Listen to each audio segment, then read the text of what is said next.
On our wedding day, my husband eloped with my sister. They had a car accident on the way, my sister died instantly, and he lost his eyesight as a result. Despite my family's objections, I insisted on marrying him and officially registered our marriage. Under my careful care, he eventually regained his vision. I thought life was finally looking up, but the first thing he did after regaining his sight was to cut open my belly, rip out my 6-month-old fetus, and stomp it to pieces on the ground.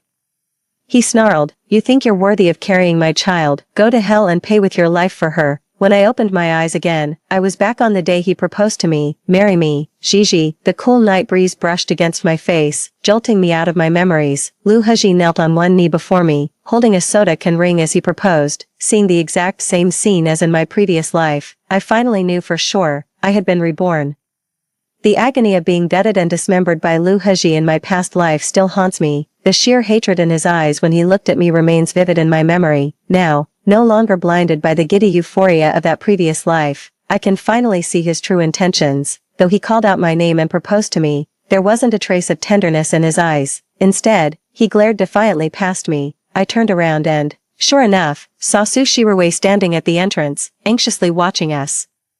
She saw me turn around and hastily retreated into the house. I stared coldly at Lu Haji before slowly shifting my gaze to the pull-tab ring in his hand. He didn't care whether I saw through his intentions. As Su Shirue's figure disappeared, a flash of irritation crossed his eyes before he stood up with visible impatience. "Suji, you were begging me to marry you before. What's with this act now? Will you marry me or not?" Everyone knew I was hopelessly in love with Lu Haji. Chasing after him for 8 whole years without ever being driven away by his harsh words. In my past life, he proposed to me with a soda can ring, and I was so overwhelmed with emotion that I tearfully said yes right away. I truly believed my sincerity had won him over, only to realize it was all an act put on for Su Shirue, just to make her jealous. I raised my hand, and he let out a mocking laugh as he was about to slip the ring onto my finger. I slapped the ring pull from his hand and struck him hard across the face, sending him stumbling sideways. When he finally processed what happened, he immediately roared in furious frustration. "Have you lost your mind, Suji?" I sneered. "Who's crazier than you, proposing with this junk? Are you broke or just trying to insult me?" Lu Haji had never been scolded like this by me before, and his face immediately turned livid with rage. Su Shirue rushed over from behind, her face full of concern as she gently touched Lu Haji's cheek, then shot me a reproachful glare. "Sis, you've gone too far. Brother Lu proposed to you with all his heart, yet you're trampling all over him like this. Is his sincerity really less important than a ring?" When Lu Haji saw Su Shirue, his eyes instantly filled with tenderness. I suddenly realized I'd been blind for 8 years, completely missing what was right in front of me. Su Shirue is my second uncle's daughter. Because of his gambling addiction, my aunt abandoned their daughter and ran off with another man. Later, my uncle was driven to despair by debt collectors and ended up jumping off a building. My father has always carried guilt for refusing to help my uncle back then. After my uncle's death, he took Su Shirue in and raised her as his own. In my previous life, after I accepted Lu Haji's proposal, I couldn't wait to share the news with her, completely missing the strange look on her face. In the end, she smiled and said to me, "Congratulations, sister, you got what you wished for." After that, he even actively accompanied me to try on wedding dresses and helped with the wedding preparations. But just as I was happily entertaining guests at the wedding venue, I received a call from the traffic police saying that Lu Haji and Su Shirue had been in a car accident on the highway. Seeing the two of them like this made me sick to my stomach. I sneered and said, "You seem so concerned about him. Why don't you just ask him to give you his heart?" Su Shirue immediately let go of Lu Haji in embarrassment and walked over, trying to hold me back. "I only got so worked up because I'm worried about you. Sis, you've had feelings for brother Lu for years. I really want to see you two together." Lu Haji's face fell noticeably upon hearing this, then he furrowed his brows and looked at me. "Suji, it's just a ring. When did you become so materialistic?" I dodged Su Shirue's hand. "Sorry. I guess I'm just vain. If it comes to it, why don't you two just get together instead?" Su Shirue's expression was on the verge of tears. "Sis, please don't misunderstand me. I genuinely have your best interests at heart. Suji, if you're angry, take it out on me. Why are you being so passive-aggressive with Shirue? Apologize to her right now." I rolled my eyes, couldn't be bothered with these two any longer, and turned to walk back into the house. In my past life, they ruined my entire existence. Thankfully, getting a second chance allowed me to shed my rose-colored glasses and see things clearly. This time, I'll let this trashy couple have each other. may they stay together forever. The next day, Sushirue knocked on my door, her eyes red and swollen as if she'd been crying all night. Noticing my impatience, she took my hand and whispered, "Sis, you've really misunderstood me about yesterday. There's absolutely nothing between me and Brother Lou. You're my sister. How could I ever steal the person you like?" I kept a straight face as I watched her. If I hadn't known for a fact that in my past life she ran off with Lu Heji on my wedding day, making me the laughingstock of everyone, I might have fallen for her act again. Seeing that I stayed silent, she went on, "Brother Lou has a match today. Why don't you come cheer him on with me? He likes you so much. He'll be thrilled to see you there." A flicker of doubt crossed my mind. She clearly has feelings for Lu Heji and knows how he feels about her, so why is she pretending to support us? Does she really hate me that much? Is all this just to humiliate me on my wedding day? Curious about what she's up to, I simply replied with a flat alright. She visibly relaxed when I agreed, looking every bit the devoted little sister who only had her siblings' best interests at heart. I watched her coldly, determined to figure out what game she was really playing. When I followed Sushirue onto the basketball court, Lu Heji's teammates started teasingly shouting, "The missus is here." Spotting me, Lu Heji flashed a smug grin before quickly suppressing it and deliberately turning away with a cold expression. Right after graduation, Lu Heji landed a job at a basketball club.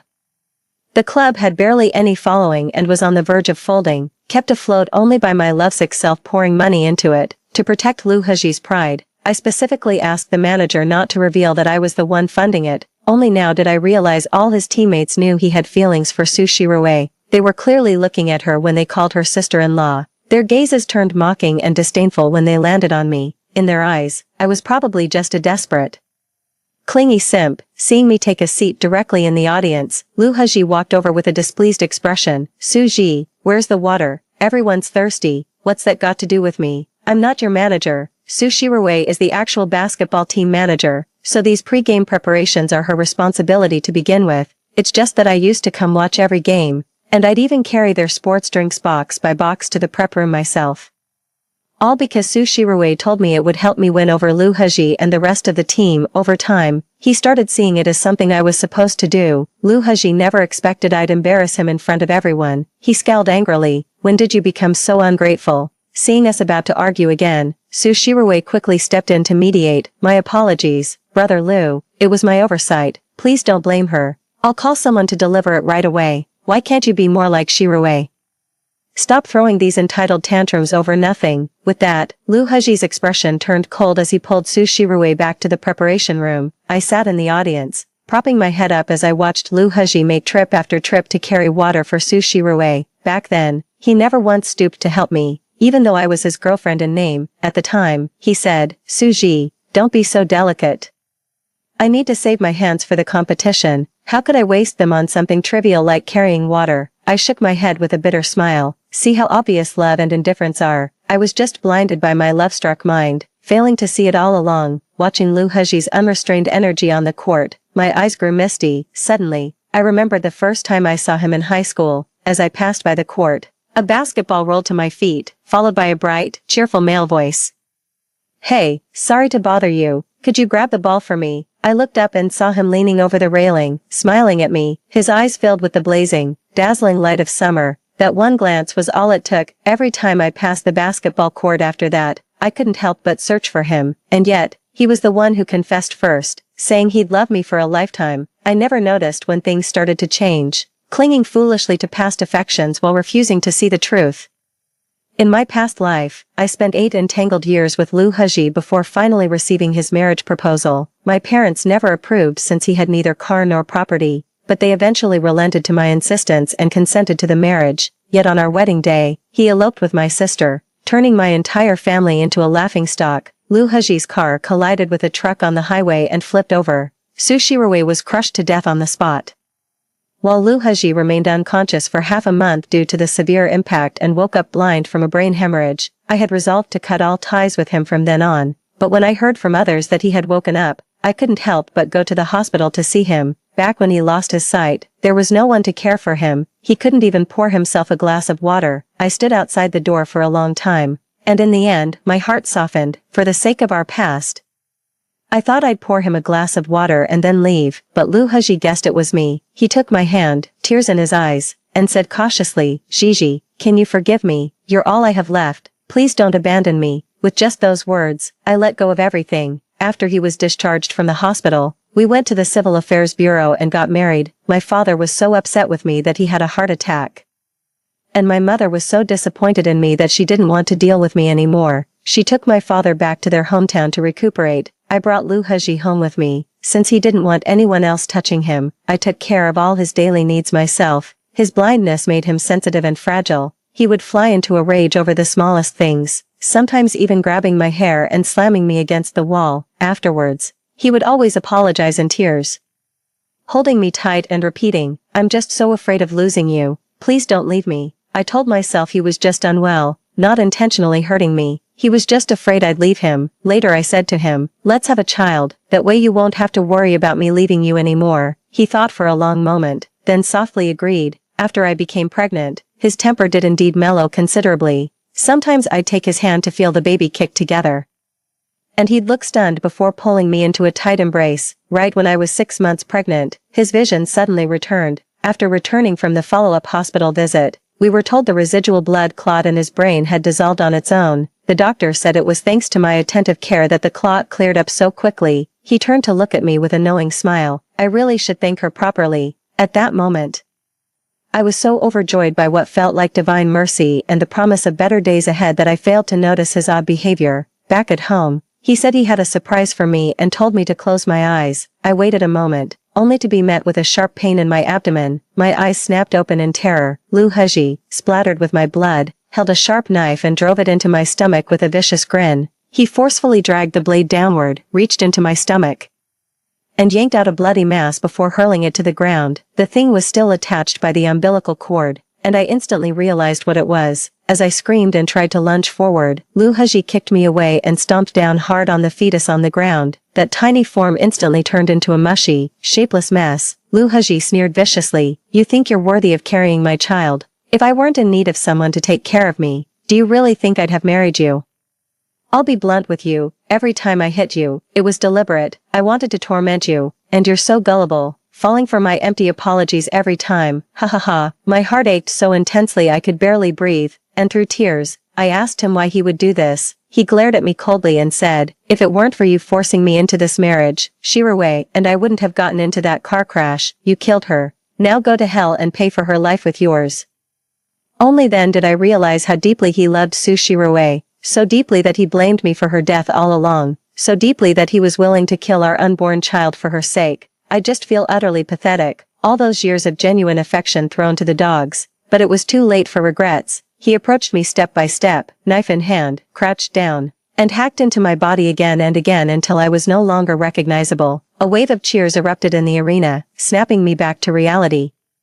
We won the match. Lu Hezi and the rest of the team huddled together, cheering in celebration. Su Shiroway had quietly appeared by my side at some point. "Sis, we're going to celebrate, and Brother Lu specifically asked me to invite you along." She deliberately lingered on the word specifically. In the past, I would have foolishly delighted in thinking I held some special place in Lu Hezi's heart. Looking back now, I realized that most of Lu Hezi's special treatment toward me actually came through Su Shiroway's messages. I scoffed inwardly. They specifically called me over just to foot the bill, didn't they? They've always been this shameless. Win a match, go out for a celebratory meal. Lose a match, go out to boost morale. They wouldn't settle for just any place either. Only high-end restaurants would do. When the club funds ran low, they'd set their sights on me, pretending to invite me out when all they really wanted was for me to pay. At first, Lu Hezi would pretend to be embarrassed and promise to pay me back. After it happened a few times, he stopped mentioning it altogether, and to save his pride,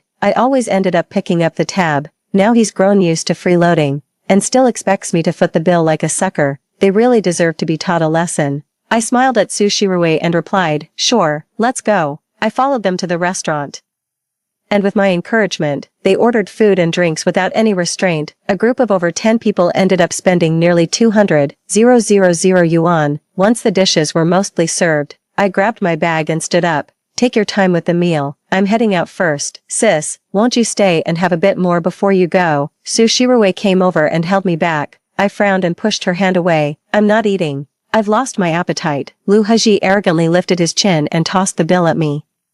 "You behaved quite sensibly today. I'll let yesterday's matter slide. This lavish spending really boosted his ego. No wonder he's in such high spirits. I watched his smug display with cold detachment, already looking forward to his reaction later. Amidst a crowd of amused onlookers, I picked up the bill and walked out. The moment I closed the door, the room erupted in roaring laughter. Our man Lou is absolutely killing it. How did you get the Su family's daughter so head over heels for you?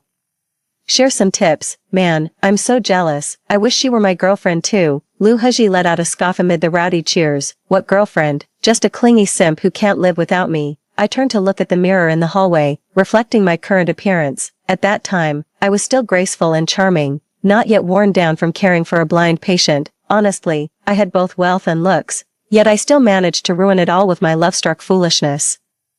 Thank goodness for this second chance. Time to cut out this lovesick part of my brain. Screw Lou Haji, get out of my life. I tossed the bill into the hallway trash can, walked to the front desk, and told the server to add a bottle of fake yin mitai to Lou Haji's private room. Back home, I took a nice, relaxing bath and then hopped into bed to binge-watch some shows. At 11 p.m., my phone rang. The caller ID showed Lou Haji. Looks like their dinner party wrapped up. I leisurely answered the call.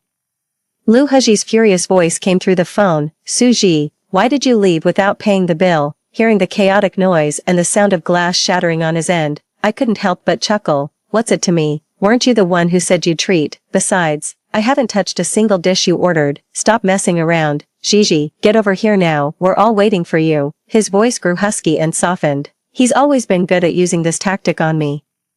Every time I'm disappointed and ready to give up on him, he drops his usual arrogance and coaxes me with gentle words, and I fall for it every single time. I shook my head with a wry smile, gazing at the moonlit scene outside the window, and spoke coldly into the phone. Lou Haji, what have these 8 years meant to you? Get lost. I'm done putting up with you. There was a stunned silence on the other end of the line, followed by a furious outburst. Thankfully, I had already moved the phone away from my ear. I hung up the phone without hesitation and drifted off into a blissful sleep. Of course, I didn't forget to put my phone on silent mode, waking up to over a dozen missed calls. I could just picture the chaos that must have unfolded last night. I got out of bed feeling refreshed and went about my morning routine. As I came downstairs, Su Shirue was already seated at the dining table. When she saw me, she shot me a resentful glare.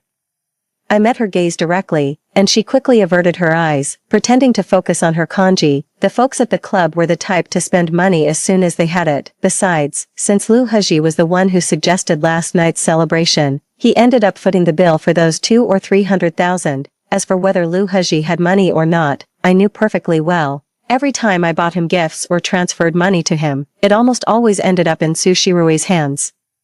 I found this out in his previous life, after he went blind. When I went through his phone, I was trembling with rage and went to confront him, but he grabbed me by the hair and slammed my head against the wooden table, roaring, Shirue is already dead, why are you still hung up on this? Later, he kept begging for forgiveness, and I thought to myself, since Su Shirue had passed away, it was better to let it go. All that mattered was that we could move forward together. How pathetic. I loved him with every fiber of my being, yet he was secretly simping for Su Shirue behind my back. Since no one in the group had money, he had no choice but to borrow from Su Shirue. He probably drained most of her savings last night. No wonder she couldn't sleep a wink. Noticing the dark circles under her eyes, her mother asked with concern if she hadn't slept well. She glanced at me and forced a smile. There was training at the club last night, she said. I had to work late. Her father put down his newspaper and looked at her with heartache in his eyes. If it doesn't work out, just quit your club job and come intern under Gigi at the company. She'll look out for you. This time, Su Shirue didn't refuse and quietly said she'd think about it. Su Shirue came to live with us after my second uncle passed away. And my parents treat her like their own. Whatever I have, they never forget to get her one too. They care for her just as much as they care for me. Sometimes it even makes me jealous. In high school, I was so caught up with Lou Haji that my grades plummeted, while she got into a pretty decent university. After college, I took my parents' advice and joined the family business as an intern at the bottom, working my way up to where I am now. But she, banking on her prestigious degree, refused to intern at the company despite our parents' pleas, insisting on finding her own job. She turned her nose up at small companies, and big companies weren't interested in her. After striking out everywhere, she ended up applying for a manager position at Lou Haji's basketball club. I once tried to persuade her to join the company, but she told me, "Sister, you like brother Lou so much, I'll keep an eye on him for you." We can't let other women snatch him away. At the time, I was touched that she cared so much about me, and I often bought her gifts. Looking back now, her real intention was just to get close to Lu Heji. After our parents left, Su Shirue couldn't hold back and spoke up. Sis, you went too far last night. How could you just leave without paying the bill? You have no idea how embarrassed brother Lu was. Everyone was waiting for you to come back, but you didn't even answer your phone. I leisurely finished the soy milk in my bowl.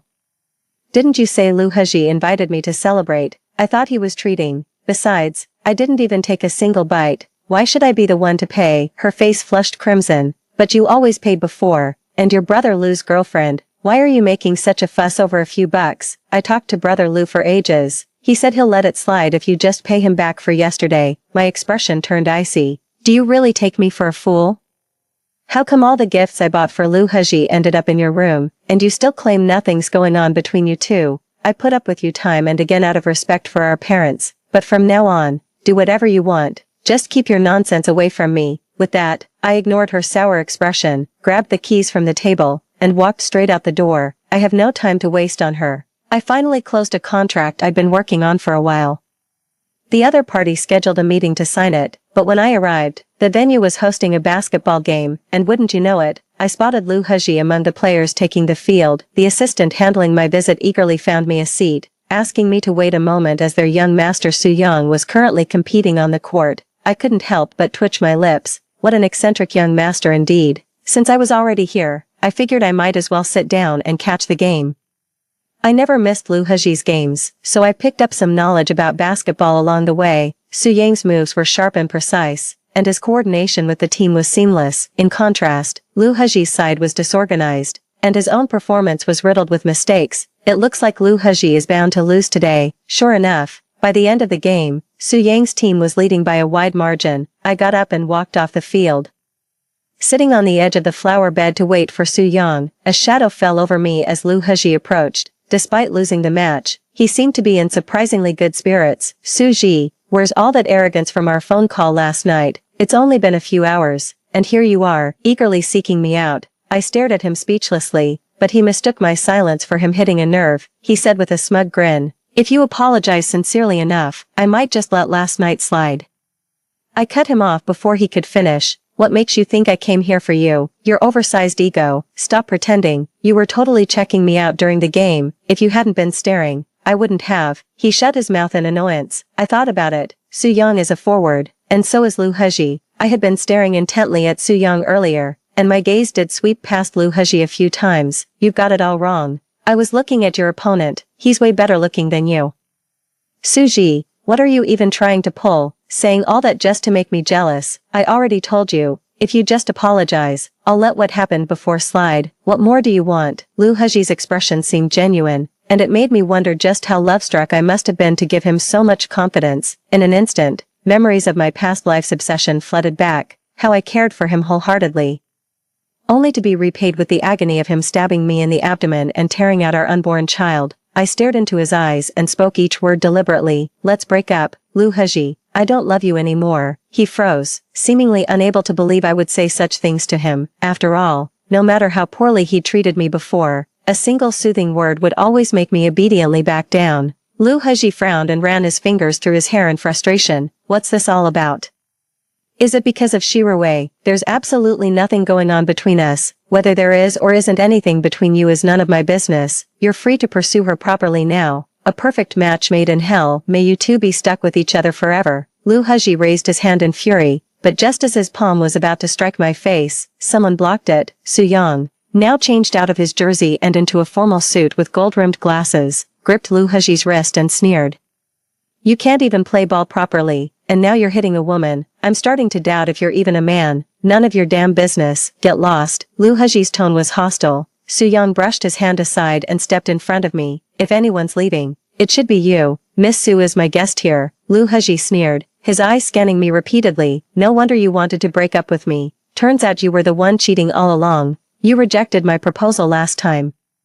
And now you're trying to pin the blame on me and Shirue. I can't believe I wasted 8 years entangled with a man like this. Right now, I wish I could just start my life over from scratch. Don't assume everyone thinks like you do. You know exactly what your intentions are towards Su Shirue. Or let me put it this way, where did all the gifts and money I gave you end up going? Lu Heji's face darkened, unable to utter a single word in response. All the gifts ended up with Su Shirue.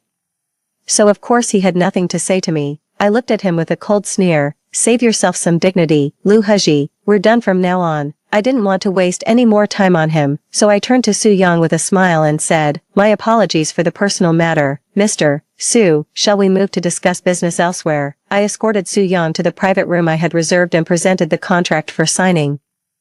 Su Yang extended his hand with a smile. Pleasure doing business with you, Su Ji. His gaze lowered slightly, those captivating almond-shaped eyes smiling behind his glasses, utterly mesmerizing. Damn it, my internal alarm bells went off as I tried to calm my racing heart. I can't afford to fall for this again. I shook his hand firmly and said, pleasure doing business with you, Mr. Su. During the meal, he suddenly turned to me and asked, Su Ji, you really don't remember me? Seeing my blank expression, he sighed, never mind, we'll talk about it another time. Su Shirue eventually resigned from her club job and reported to the company. I assigned her to the management department as an intern, she said with clear dissatisfaction. Didn't uncle say you were supposed to look out for me? Why am I still stuck as an intern? I shot her a cold glance. Everyone starts as an intern. Did you really expect to skip the line with your lack of skills? Her expression tightened.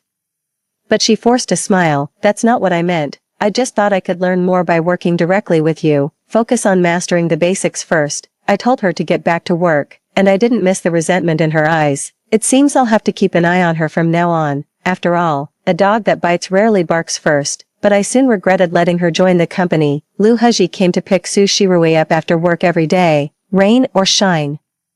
I used to pester Lu Heji to pick me up all the time, but he always refused. It wasn't until I bought him a Kawasaki that he was in a better mood and occasionally came to get me. I always thought it was just his personality, but now with the contrast, I feel even more foolish about my past self. But just because of those few times he picked me up, most people at the company knew Lu Heji was my boyfriend. Now he uses the Kawasaki I gave him to chauffeur Su Shirue every single day.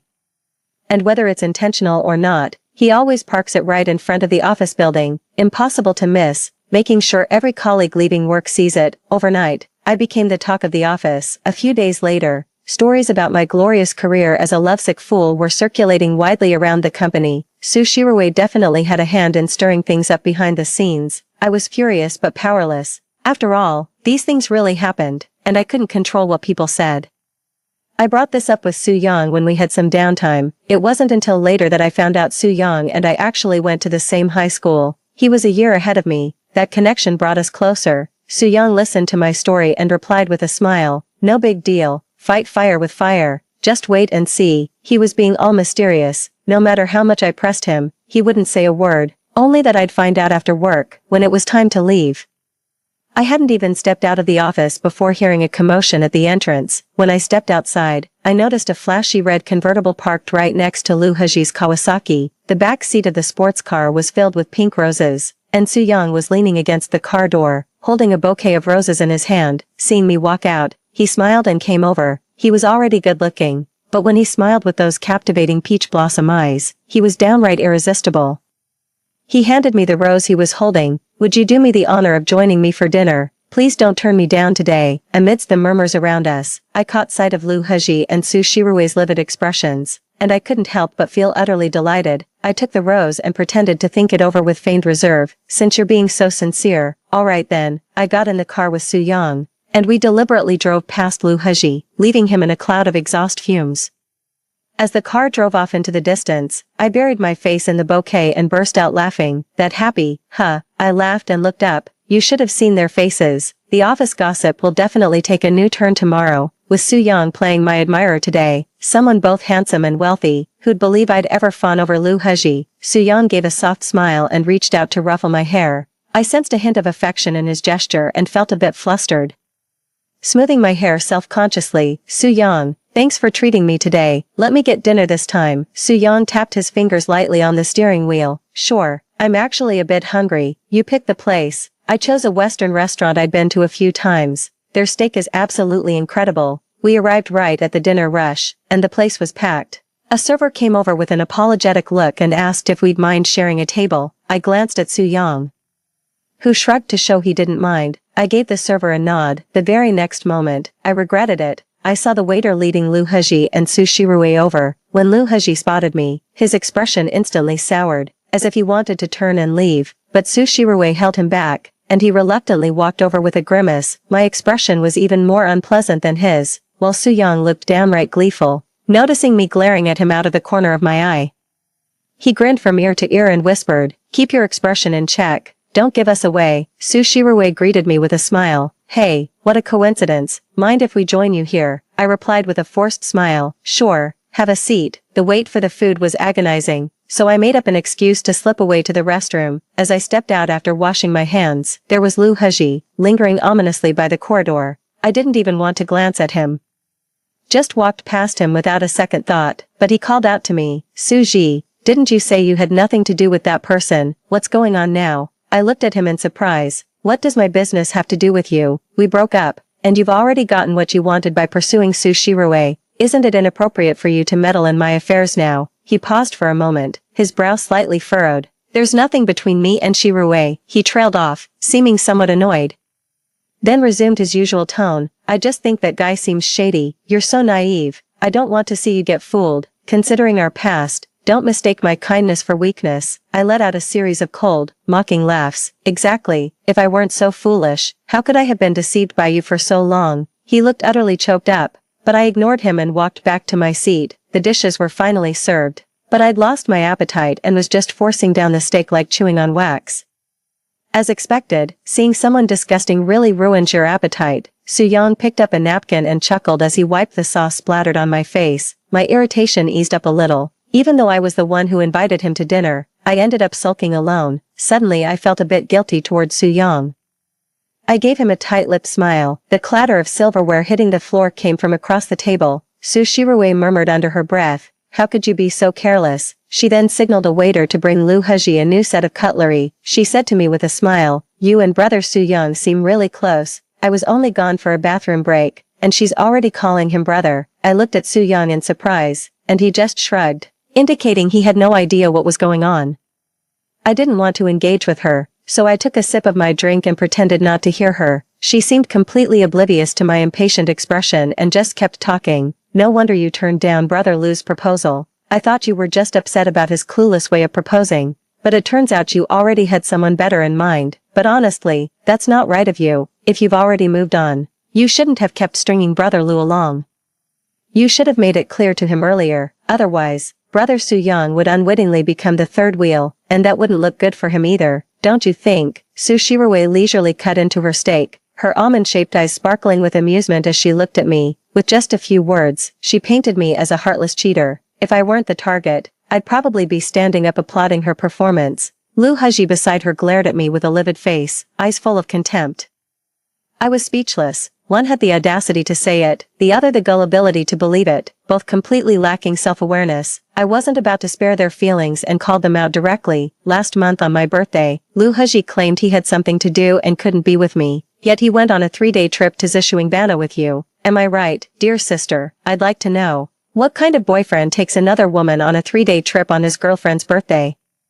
If this got out online, you two would definitely trend and get torn apart by the public. Not long after returning, Lu Heji proposed to me with a lousy soda can ring. Let me guess. Did something happen between you two during the trip, and then you came back and acted like nothing happened? So he proposed to me just to test your reaction, didn't he? With every word I said, Su Shirue's face grew darker. By the time I finished, not a trace of a smile remained on her face. I only learned all this in my past life by reading their chat history on Lu Heji's phone. She thought she'd kept it perfectly hidden, never expecting I'd been reborn with memories intact. She forced a strained smile. Why would you think that, sis? The trip was just a lucky draw win. I only asked Brother Lu to accompany me because I was too scared to go alone. I had no idea it was your birthday that day. Besides, Brother Lu's proposal was definitely sincere. You can't just slander us like this because you have Su Yang in your life now, can you? She looked on the verge of tears, putting on a show as if she'd been grievously wronged. My face darkened, and I was just about to throw my drink in her face. Su Yang grabbed my hand and spoke before I could. Miss Su, I think you've misunderstood. I'm still in the process of pursuing Gigi. I can't exactly be called her new partner yet. And before I started pursuing Gigi, I clearly heard that she had broken up with this Mr. Liu. Miss Su, you're not quite up to date, better not make assumptions and embarrass yourself. Besides, I'm a bit particular about boundaries. I don't make a habit of casually calling people little sister, so I'd appreciate it if you'd be more mindful of how you address me. Miss Su. Su Shirue's expression immediately turned awkward. Under the table, I discreetly gave Su Yang a thumbs up, and he responded by playfully flicking the back of my hand with a smile. Lu Hezi slammed his cutlery on the table, drawing sidelong glances from others. He snapped angrily, Su Ji, if you have any grievances, direct them at me. I was the one who suggested going on the trip with Shirue. If there's any blame to be had, it's on me. Shirue has nothing to do with this. He thought he was defending Su Shirue, completely oblivious to the fact that her face had turned as dark as a storm cloud. I could hardly hold back from clapping and laughing out loud. Lu Hezi might as well have admitted that something really did happen during their trip. Su Shirue's earlier excuses were like a slap right across her own face. Seeing the grim expression on Su Shirue's face, it finally dawned on Lu Hezi that he might have misspoken. He was anxious to make amends and save face for Su Shirue, but he wasn't exactly the sharpest tool in the shed. So, to Su Shirue's utter astonishment, he dropped to one knee and spoke to her. Shirue, now that everything's out in the open and I've broken up with Su Ji, you don't need to hold back because of her feelings anymore. The truth is, it's always been you that I love. Will you marry me? His eyes were sincere as he held up a ring he'd just pulled from a soda can. Su Shirue grew increasingly embarrassed by the murmurs around her. Wishing she could just disappear into the ground if there were a crack, I propped my chin on my hand, grinning as I added fuel to the fire. How touching. This is your brother Lu's sincere feelings. Aren't you going to accept it, dear sister? Don't follow my example. I'm far too vain. Su Shirue's hand, which had been raised to refuse, paused mid-air. Gritting her teeth, she reached out and let Lu Hezi slip the ring onto her finger. Lu Hezi joyfully embraced Su Shirue, and I applauded beside them, congratulating the happy couple on finally being together. Congratulations.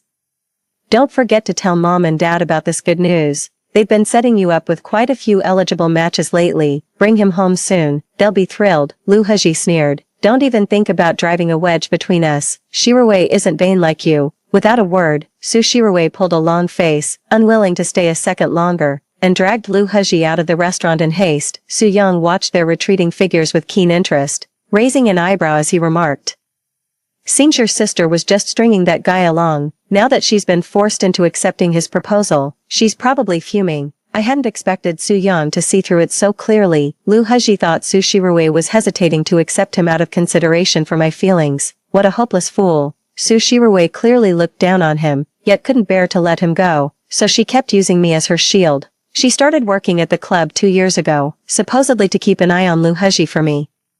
But in reality, she went to great lengths to cozy up to him. Lu Hezi quickly fell for her and would have given her the world, yet she used the excuse, you're my sister's boyfriend, I like you but can't break her heart, to accept his gifts while turning him against me even more. I could never figure out why. Even after everything was out in the open, Su Shirue still dragged her feet about getting together with him. I thought her hostility towards me was all about stealing my boyfriend just to show off, until one day in the break room, I overheard her talking about her ideal partner, handsome, wealthy, and willing to spend money on her. But life isn't some romantic drama. She had no way to meet high society types, and everyone around her was just ordinary, in comparison. Lu Hezi was the closest match to her criteria. He's handsome and willing to give her every penny he has, but the problem is, Lu Hezi doesn't have any money. All his money came from me. After I broke up with him, he only had his salary to rely on. How could that ever satisfy Su Shirue's greed? But Lu Hezi is handsome enough that keeping him around boosts her ego and annoys me, so she can't bring herself to dump him. Today, she saw that Su Yang is handsome, wealthy, and openly pursuing me. Blinded by jealousy, she tried to stir up trouble, but I turned the tables on her. With Lu Hezi's foolishness adding to the mess, she had no choice but to reluctantly accept the marriage proposal. Just thinking about how to ditch Lu Hezi is probably enough to keep her up at night for days. After watching such an entertaining drama unfold, I was in high spirits and ordered another dessert to enjoy. I called the waiter to settle the bill, only to be told that Su Yang had already taken care of it. I looked at him puzzled, and Su Yang said with a smile, you treated me to quite a show, so let me pick up the tab this time. He gave me a sly wink, but you still owe me a meal. Don't even think about weaseling out of it. My ears grew warm as I smiled and agreed. After dinner, Su Yang drove me home, The summer night breeze still carried the day's lingering warmth, lulling me into drowsiness. I was still lost in thought when we arrived.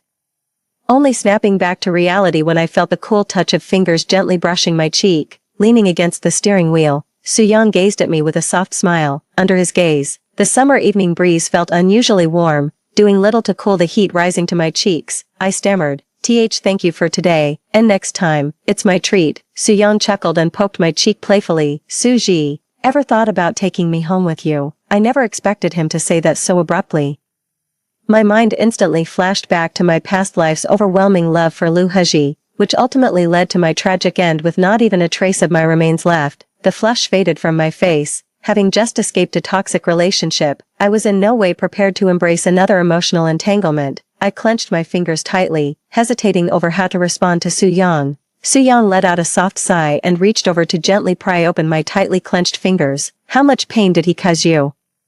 To make you tremble at a mere confession, Soo-ji, don't be afraid, I just wanted to tell you how I feel, that's all." He got out of the car and opened the door for me, smiling as he handed me roses from the back seat along with a box of the same little cakes I'd been enjoying at the restaurant. Even after finishing, I still wanted more but felt too shy to order another. I thought I'd just come back for it another time, but I never expected Soo-young to notice even that.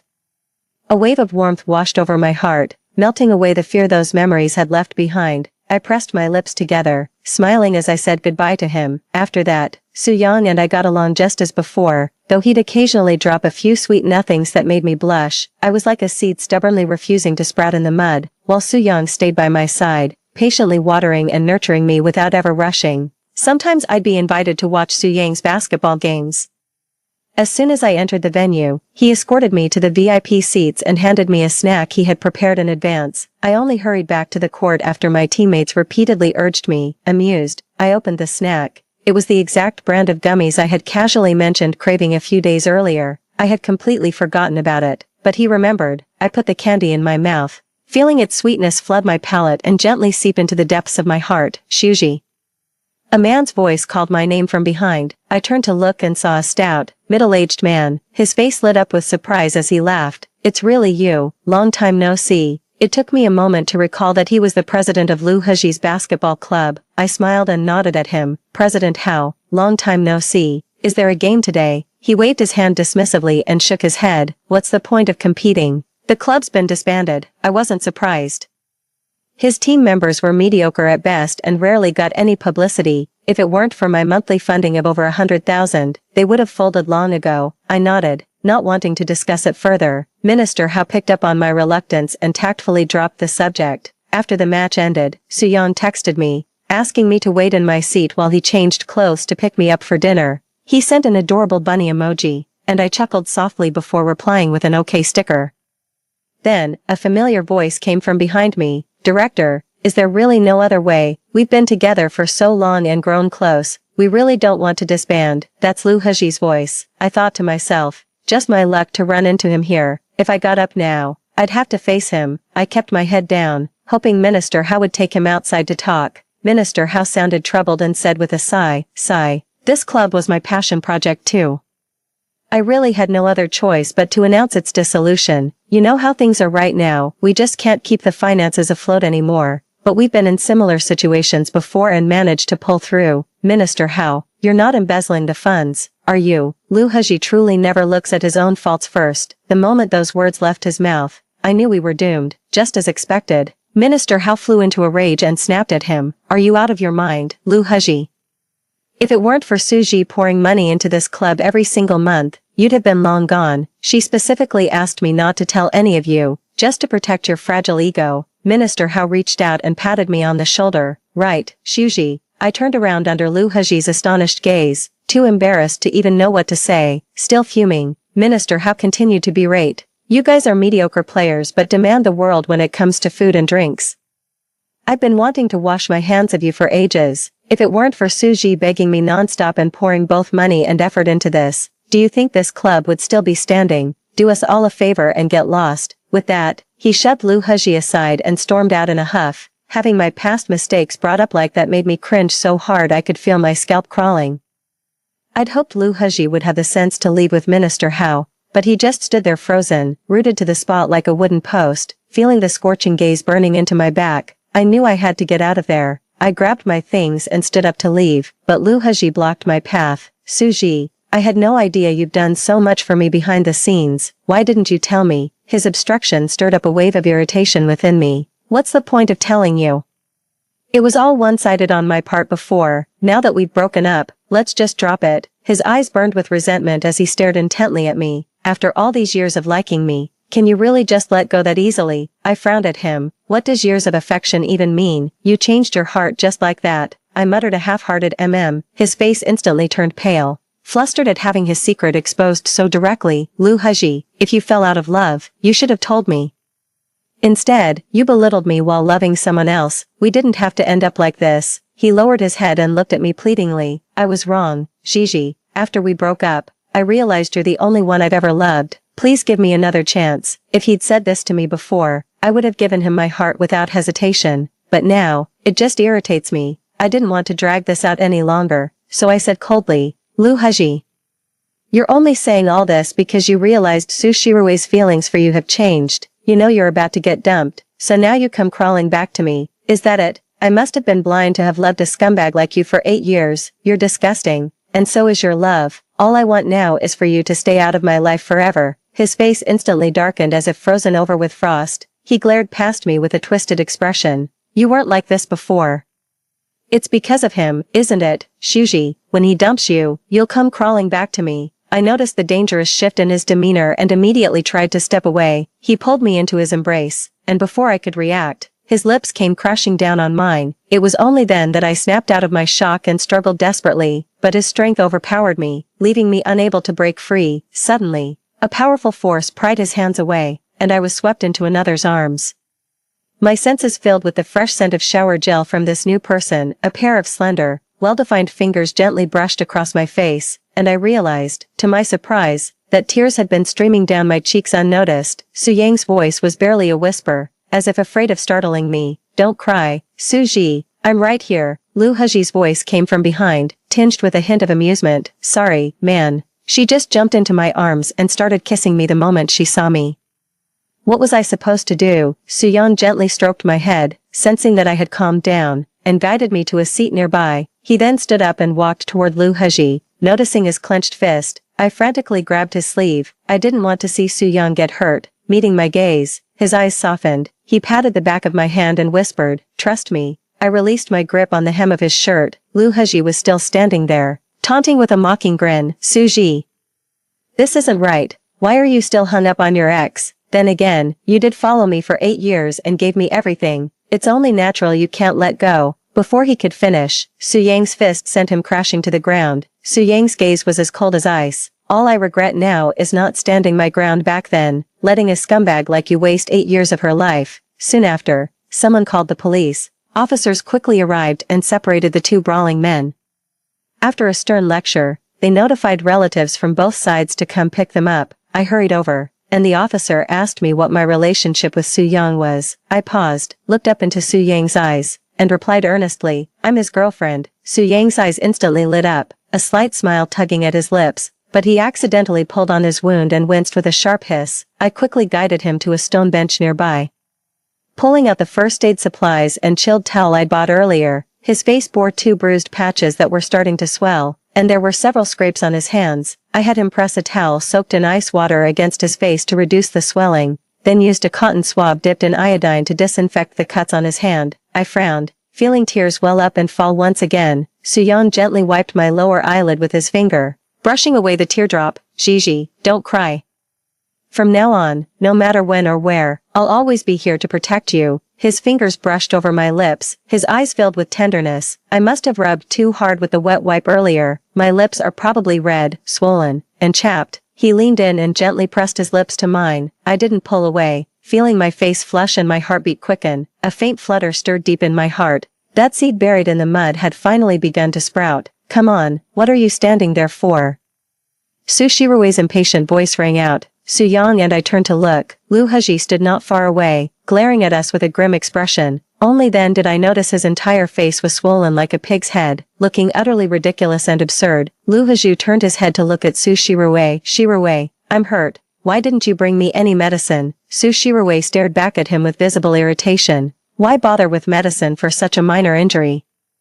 I'm swamped with work and already annoyed at having to come pick you up. Don't make things worse. With that, she turned her back on Lu Heji and walked away without another glance. Lu Heji stared intently at Su Shirue's retreating figure, his expression dark and brooding. Su Shirue was indeed extremely busy. She mentioned to her parents a few days ago that she'd like them to set her up with someone. So she's been going on blind dates with all sorts of guys lately. Lu Heji's gaze at Su Shirue was really off. I'm wondering if I should warn her, especially since in his past life he was even capable of murder. Su Yang turned my face back toward him, looking all pouty and hurt. If you keep staring, I'm going to get jealous. I burst out laughing, but my heart ached at the sight of the bruises on his face. He let out a helpless sigh. Seems I'll have to tell you a story to cheer you up, one I originally planned to share on our wedding night. His mention of wedding night made me blush, yet it also piqued my curiosity. Noticing my curiosity, he deliberately kept me in suspense. He whisked me off to the supermarket to buy some meat and vegetables, saying he'd cook me dinner. He took me back to his place, had me sit and watch TV while he busied himself in the kitchen. Soon enough, a full meal of 3 dishes and a soup, all aromatic and beautifully presented, was served. I stared at him in amazement. Is there anything you can't do? He smiled mysteriously. You'll have to figure that out for yourself. I looked at him with a skeptical expression. You're so perfect. How come you've never had a girlfriend? You're not trying to trick me into a marriage because your family is pressuring you, are you? His smile froze, and he tapped my head in exasperation before shaking his head with a laugh.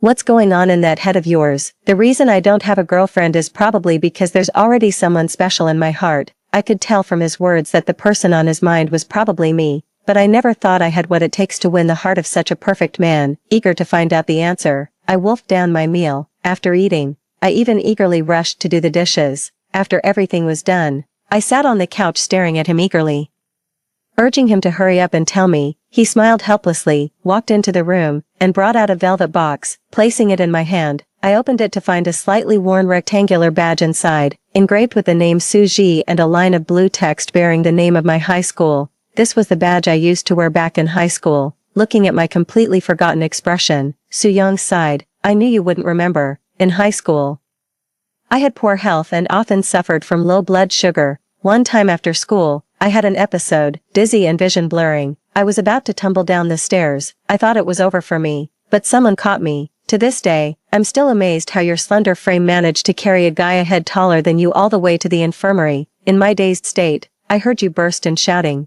"Teacher, it's bad, this student is dying." I was so exasperated I passed out right then. Su Yang's fingers gently traced the badge, his eyes crinkling with a tender smile. As he spoke, the memory slowly came back to me. When I woke up, I found that some scatterbrain had left their badge with me. I looked up your class based on the name, wanting to thank you. You were hiding under the desk eating, your cheeks puffed up like an adorable little squirrel. Hearing someone call for you, you glanced toward the door, then beamed and came running toward me. My heart started pounding like a drum. I think that's when I fell for you, but you brushed right past me and threw yourself into the arms of the guy behind me. Recalling that scene, Su Yang's voice took on a bitter tone, went from crushing to heartbroken in a second. And the one who caused it didn't even have a clue. Su Yang reached out to pinch my cheek, only to find my face already streaked with tears. He frantically grabbed a tissue to wipe my face, his voice filled with panic. What's wrong? I was just joking. He forced a casual laugh and said, well, I've caught up with you now, haven't I? Guess my teenage crush finally paid off. Seeing that I was still crying uncontrollably, he pulled me into his arms and gently comforted me. What I regret most is backing down back then. Just secretly keeping your badge. If I'd been braver, maybe I could have protected you from getting hurt. I sobbed until my voice broke. While I'd been wasting my time obsessing over Lu Heji and making a mess of myself, there was a boy who'd cherished me in his heart for 8 whole years. Su Yang's voice carried a hint of frustration. I shouldn't have told you. I meant to cheer you up, but I ended up making you sad instead. I quickly grabbed his hand to explain. I'm not sad. I'm actually happy. To be honest, that terrible relationship made me wonder if I was so worthless that I didn't deserve love at all. Thank goodness you came along. Su Yang's expression softened with tenderness. You deserve all the good things in the world. Su Ji. After we cleared the air, Su Yang drove me home. With our feelings out in the open, we became all lovey-dovey. I couldn't help but linger in the car a little longer, chatting with him. By chance, I glanced out the window and spotted Su Shirue in a heated argument with a woman not far away. I looked closely and recognized from the woman's somewhat aged features that she was the aunt who had abandoned Su Shirue and run away all those years ago. I rolled down the car window a crack and faintly heard their argument. Shirue, I am your birth mother after all. Now that you're living well, you can't just abandon me. When you ran off with your lover and left me behind, why didn't you remember you were my mother? I had no choice back then. That monster Su Guohua would beat me every time he lost money. If I hadn't run away, he would have beaten me to death. Su Shirue's expression froze, tears streaming down her face. So you just left me with him without a second thought. Weren't you afraid he'd kill me too? The woman murmured in a trembling voice. Anyway, no one's looking after me now, and I don't care. You're my daughter, so you have to support me. Su Shirue, unable to break free from the woman's grip, furiously pulled out a wad of cash from her bag and threw it at the woman. Get out now. The woman immediately beamed with joy and crouched down to pick up the money. Su Shirue shot her a glare, then turned and ran back into the house. I closed the window too. I suppose this is what they mean by every villain has a tragic backstory. Su Yang warned me. Don't be too soft-hearted. Everyone has their own fate. Your family took her in and treated her well. Yet she still holds a grudge against you. That shows she's not the type to return kindness. I think it's best to keep your distance. I smiled at him. I know. I'm not stupid. I won't make the same mistake twice. After saying goodbye to Su Yang, I returned home to find Su Shirue sitting on the couch chatting on her phone. She looked up and greeted me when she saw me come in. Noticing her still slightly swollen eyes, I paused as I passed by, remembering Lu Heji's sinister expression. I decided to speak up and warn her. If you're determined to cut ties with Lu Heji, make a clean break. He's the brooding type. You should be careful around him. She dismissed it with a shrug. Lu Heji may look tall and strong, but he's actually a coward. What's there to worry about? Don't tell me you're still hung up on him, sis. Seeing she wasn't convinced, I dropped the subject. Later I introduced Su Yang to my parents, and they were absolutely thrilled with him. After he left, they immediately started flipping through the calendar to find an auspicious date for our wedding. I laughed and playfully scolded them. It's way too soon. I still want to be your little girl for a while longer. Mom sighed and pulled me into a warm embrace. To be honest, when you were dating that Lu guy, I was constantly on edge. I kept having nightmares where you were pregnant, covered in blood, crying for help, but I could never reach you. My heart, it ached terribly every time I woke up. Seeing Su Yang now finally puts my mind at ease. He's such a good young man. I can tell his eyes are only for you. We feel completely comfortable entrusting you to his care. I buried my face in my mother's shoulder, unable to bear imagining how devastated my parents must have been in my previous life when they learned Lu Heji had chopped me into pieces. My father spoke up with a warm smile. All right now. I told you not to talk about that dream. You'll frighten Gigi. I also think Su Yang seems like a fine young man. Since you're truly committed to each other, we should arrange for both families to meet when you have time. I had to lay on the charm pretty thick before my parents finally dropped their plan to visit Su Yang's parents today. During dinner, Mom was in such high spirits that she couldn't resist asking about Su Shirue's recent situation. Shirue, how are things going with that Chen family's son? His parents told me they're quite taken with you. If you two settle down, it would be wonderful if you could get married on the same day as Gigi. That would be double the celebration. Su Shirue's expression froze, her face turning slightly pale. Auntie, I don't think we're really compatible after all. Mom frowned at first, but then her expression softened with acceptance. No worries. Marriage only works when both people feel right about it. Should I introduce you to a few other people to get to know? That's all right, Auntie.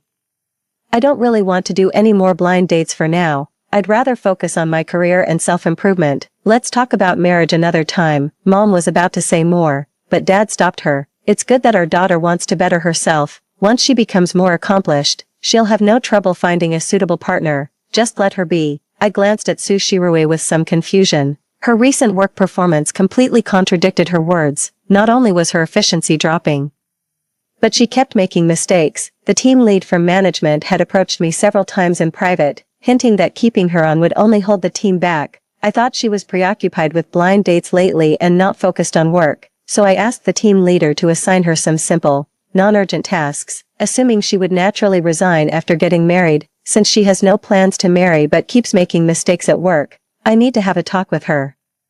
I can't just let her hold back the rest of the team. I called Su Shirue into the office. She seemed to have lost a lot of weight recently, looking quite unsteady on her feet. I asked her to take a seat and inquired if she was facing any difficulties at work lately. She shook her head and said no. I frowned and slammed the flawed proposal down in front of her. No, then what have you been doing lately? These are such basic mistakes. You never made errors like this when you first joined the team.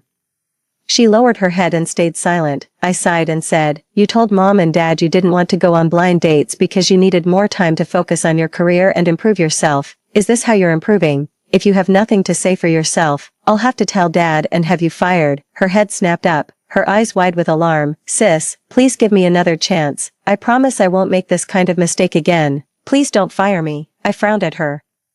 She bit her lower lip, as if steeling herself, then looked up and spoke to me. Sis, my mom's back. I already knew that, so I stayed quiet and just watched her. The moment she got back, she started pressuring me for money, but I don't have any to give. She won't stop harassing me unless I pay up. It's driving me crazy. Sis, can you help me out? I shook my head. This is between you two. I can't get involved. If it's really bothering you, you could always call the police. She gave a bitter smile.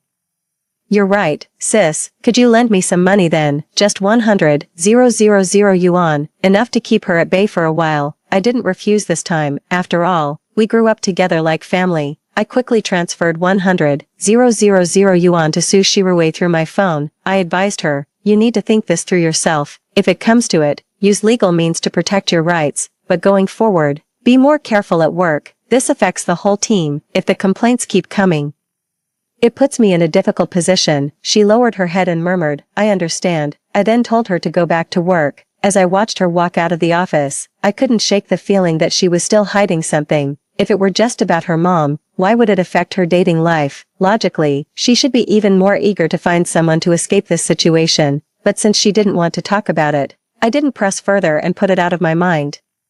Focusing on my work instead, before the end of the workday, I already received a message from Su Yang. I'm downstairs at your office. I replied, you're here so early, it's sweltering down there, why not come up for a bit? I just have a few more documents to finish up. He shot back quickly, nah, if I come up I'll just end up distracting you, and then you'll scold me again. I'd rather sweat it out down here. That way my wife will feel a little more sorry for me.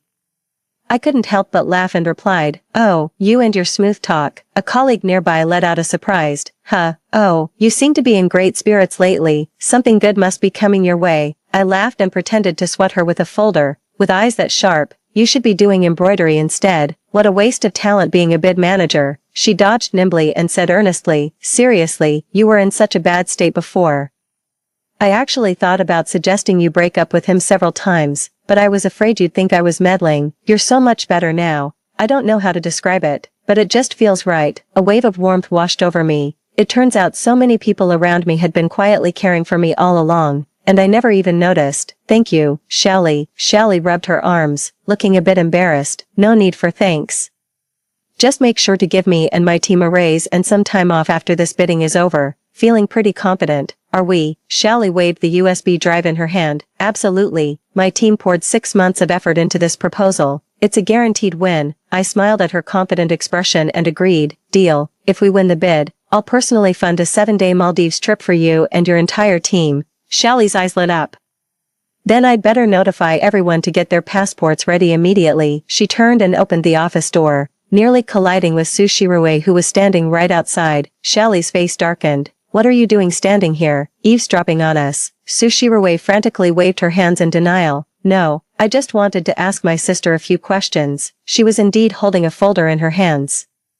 Then why didn't you knock? Sneaking around like that. Shally shot her a few disgusted glances before turning and walking away. Shally and I have always been close since we worked our way up together. When Su Shirui first joined the company, she went around spreading exaggerated rumors about me and Lu Heji. Shally, a fiery-tempered northeasterner, happened to overhear and immediately tore into her at the top of her lungs. I let Su Shirui in, only for her to ask trivial questions so basic you could figure them out with a moment's thought. I swallowed the curse words that nearly slipped out and patiently explained it to her one more time. This continued until she finally walked out the door. I quickly grabbed the remaining documents on my desk to review them. By the time I finished, it was already half an hour past my scheduled quitting time. I quickly grabbed my phone and sent Su Yang a message. I'm done, coming down now. With a message notification sound, the frosted glass door was pushed open. Soo-young leaned against the doorframe, waving his phone at me. "No rush, I'll wait for you." A few colleagues were still working overtime in the office. I walked over and greeted each of them. Shelly nudged me with her elbow. "No wonder you've been grinning from ear to ear lately. This guy's a catch. Totally your type." The rest of the team joined in teasing us, blushing. I playfully raised my hand as if to hit Shelly. Soo-young chuckled from behind. "Thanks for your hard work on the overtime, everyone. I've ordered dinner and bubble tea for the team." The group erupted in cheerful banter. "Thank you, boss's husband." The boss's husband is so generous, wishing the boss and the boss's husband 2 little ones in 3 years. Alright, enough with the jokes. You've worked hard with the overtime. Finish up and head home early to rest. I quickly nudged Shelly back to her seat before these folks could spout any more nonsense. "Shelly, remember to send a copy of the bid document to my email." Shelly gave a thumbs up in response. After wrapping things up, I grabbed Soo-young's arm and hurried out of the office. While waiting for the elevator, I asked him curiously, "Weren't you supposed to wait for me downstairs? What made you come up?" "I was going to wait for you downstairs, but I just saw someone who looked like Lu Heji from behind getting on the elevator. It made me uneasy, so I rushed up to find you, but I didn't see him up here." "Maybe I was mistaken." I looked at him, amused. "Just a glimpse of someone's back spooked you that much? And even if it was Lu Heji, with so many people around in the office, do you really think I'd let myself get taken advantage of? Better safe than sorry. If he really meant you harm, you can't stay on guard all the time. From now on, I'll try to pick you up after work every day. At least that'll give me some peace of mind." Seeing the worry on his face, my heart felt wrapped in soft cotton, and I gently replied, "Okay." I had arranged with my parents to bring Soo-young home for dinner today. Before the car even came to a complete stop, they were already waiting by the door. The moment we stepped inside, Soo-young was immediately urged to wash his hands and eat, watching my parents fuss over him with warmth and concern. I couldn't help but feel my status at home was seriously threatened. Right in the middle of the meal, Soo-young's phone kept ringing with incoming calls. He picked up his phone and stepped aside to take the call, his expression turning serious as he called out to me in a low voice, "Gigi, come here for a moment." I put down my chopsticks and walked over, asking, "What's wrong?" Soo-young opened an email on his phone, which turned out to be a bid proposal. "Is this your company's bid proposal?" I quickly took a look and realized the bid document on his phone was identical to the one Shelly had just sent me. "This is ours. Our bid manager just sent it to me. How did it end up with you?" A sinking feeling began to grow in my chest. "It seems there's a mole in your company. The bid documents have been leaked." My breath caught. This was a major incident that could seriously impact the company. I didn't even stop to eat.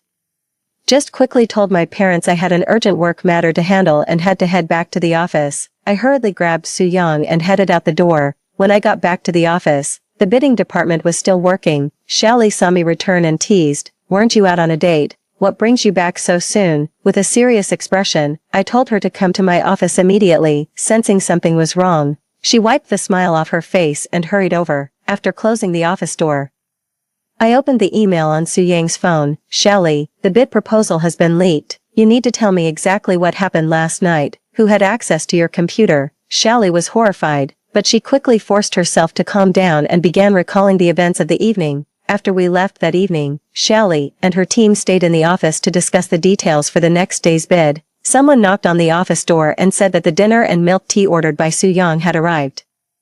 Shelly decided there was no rush, so she let the team members go to the break area for dinner first. She stayed in the office, intending to email me the bid documents first. Just as she was sending it, the office door opened, and Soo Shirue walked in with a dinner box and milk tea, wearing an ingratiating expression. "Sis Shelly, have your dinner first. It won't be good for your stomach if it gets cold." Shelly never bothered to hide her dislike for Soo Shirue, who wisely kept her distance and rarely appeared in front of her. Though annoyed, Shelly coldly muttered, "Just leave it there," not wanting to make a scene with someone putting on a friendly face. As Soo Shirue set the food and milk tea on the table, the drink tipped over, spilling all over Shelly. Furious, Shelly jumped up and yelled, "Did you do that on purpose? Soo Shirue, I bet you meant to dump that on me. I can't stand two-faced snakes like you. Stay the hell away from me."